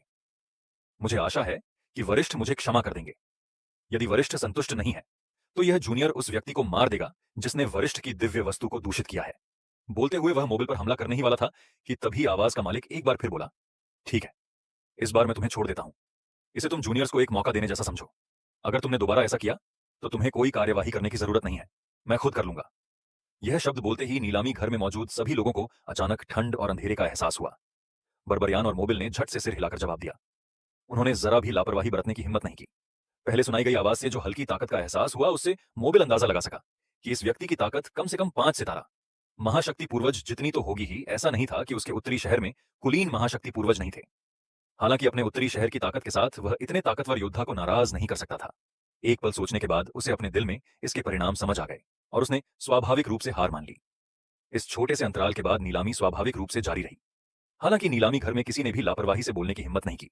उन्होंने अपनी ताकत का इस्तेमाल दूसरों पर अत्याचार करने के लिए नहीं किया। इसके बजाय उन्होंने नीलामी के नियमों का पालन किया, जिससे नीलामी घर का माहौल थोड़ा अजीब हो गया। नीलामी घर के उच्च स्तरीय कमरे में लबाब ने ध्रुव की ओर देखा, जो आंखें बंद किए खर्राटे ले रहा था। लबाब की आंखें सम्मान से भर गईं। ध्रुव की ओर देखते हुए उसके मुंह के कोने पर एक मुस्कान आ गई और उसने धीरे से कहा, वरिष्ठ ध्रुव, बहुत धन्यवाद। लबाब की आंखें थोड़ी सिकुड़ गईं, लेकिन वह फिर मुस्कुराया। उसने कुछ और नहीं कहा और चुपचाप नीलामी देखता रहा। पिछली बात के बाद इस नीलामी में सभी की पहले से ही काफी दिलचस्पी थी। हालांकि उस वरिष्ठ के शब्द थोड़े कठोर थे, लेकिन नीलाम की जा रही सभी वस्तुएं असाधारण थीं, इसीलिए सभी ने इसे स्वीकार कर लिया। मैं बस उन्हें अपने नियमों का पालन करने के लिए कह रहा था। जब तक वे सही ढंग से बोली लगाते और कोई हरकत नहीं करते, तब तक मैं उन पर कोई ध्यान नहीं दूंगा। नीलामी ऐसी ही होनी चाहिए। अंतराल के बाद बर्बरियान ने नीलामी जारी रखी। नीलामी घर में एक जोरदार और स्पष्ट हौंसी गूंज उठी। बर्बरियान का चेहरा उग्रता से भर गया और वह जोर से हंसा और बोला, ठीक है, अभी जो हुआ वह तो बस एक छोटा सा अंतराल था। इसे दिल पर लेने की जरूरत नहीं है। आगे मैं इस तकनीक का परिचय सभी को दूंगा। बोलते हुए उसने बिना खोले हुए स्क्रॉल को हाथ में लिया और उसे सबके सामने ऊपर उठाया। फिर उसने अपना मुंह खोला और कहा, रैंक 3 तकनीक, बिजली ड्रैगन की दहाड़, बिजली मूल शक्ति तकनीक। इस तकनीक की ट्रेनिंग के बाद व्यक्ति स्वर्गीय बिजली को एक साथी के रूप में उपयोग कर सकता है और इसे इसे अपने शरीर के भीतर एक बिजली ड्रैगन में बदल सकता है। इस बिजली ड्रैगन का उपयोग स्वर्गीय बिजली को बुलाने के लिए किया जा सकता है। जब कोई योद्धा इस तकनीक की ट्रेनिंग करता है तो वह युद्ध के दौरान अपने दुश्मनों पर हमला करने में मदद के लिए स्वर्गीय बिजली को भी बुला सकता है।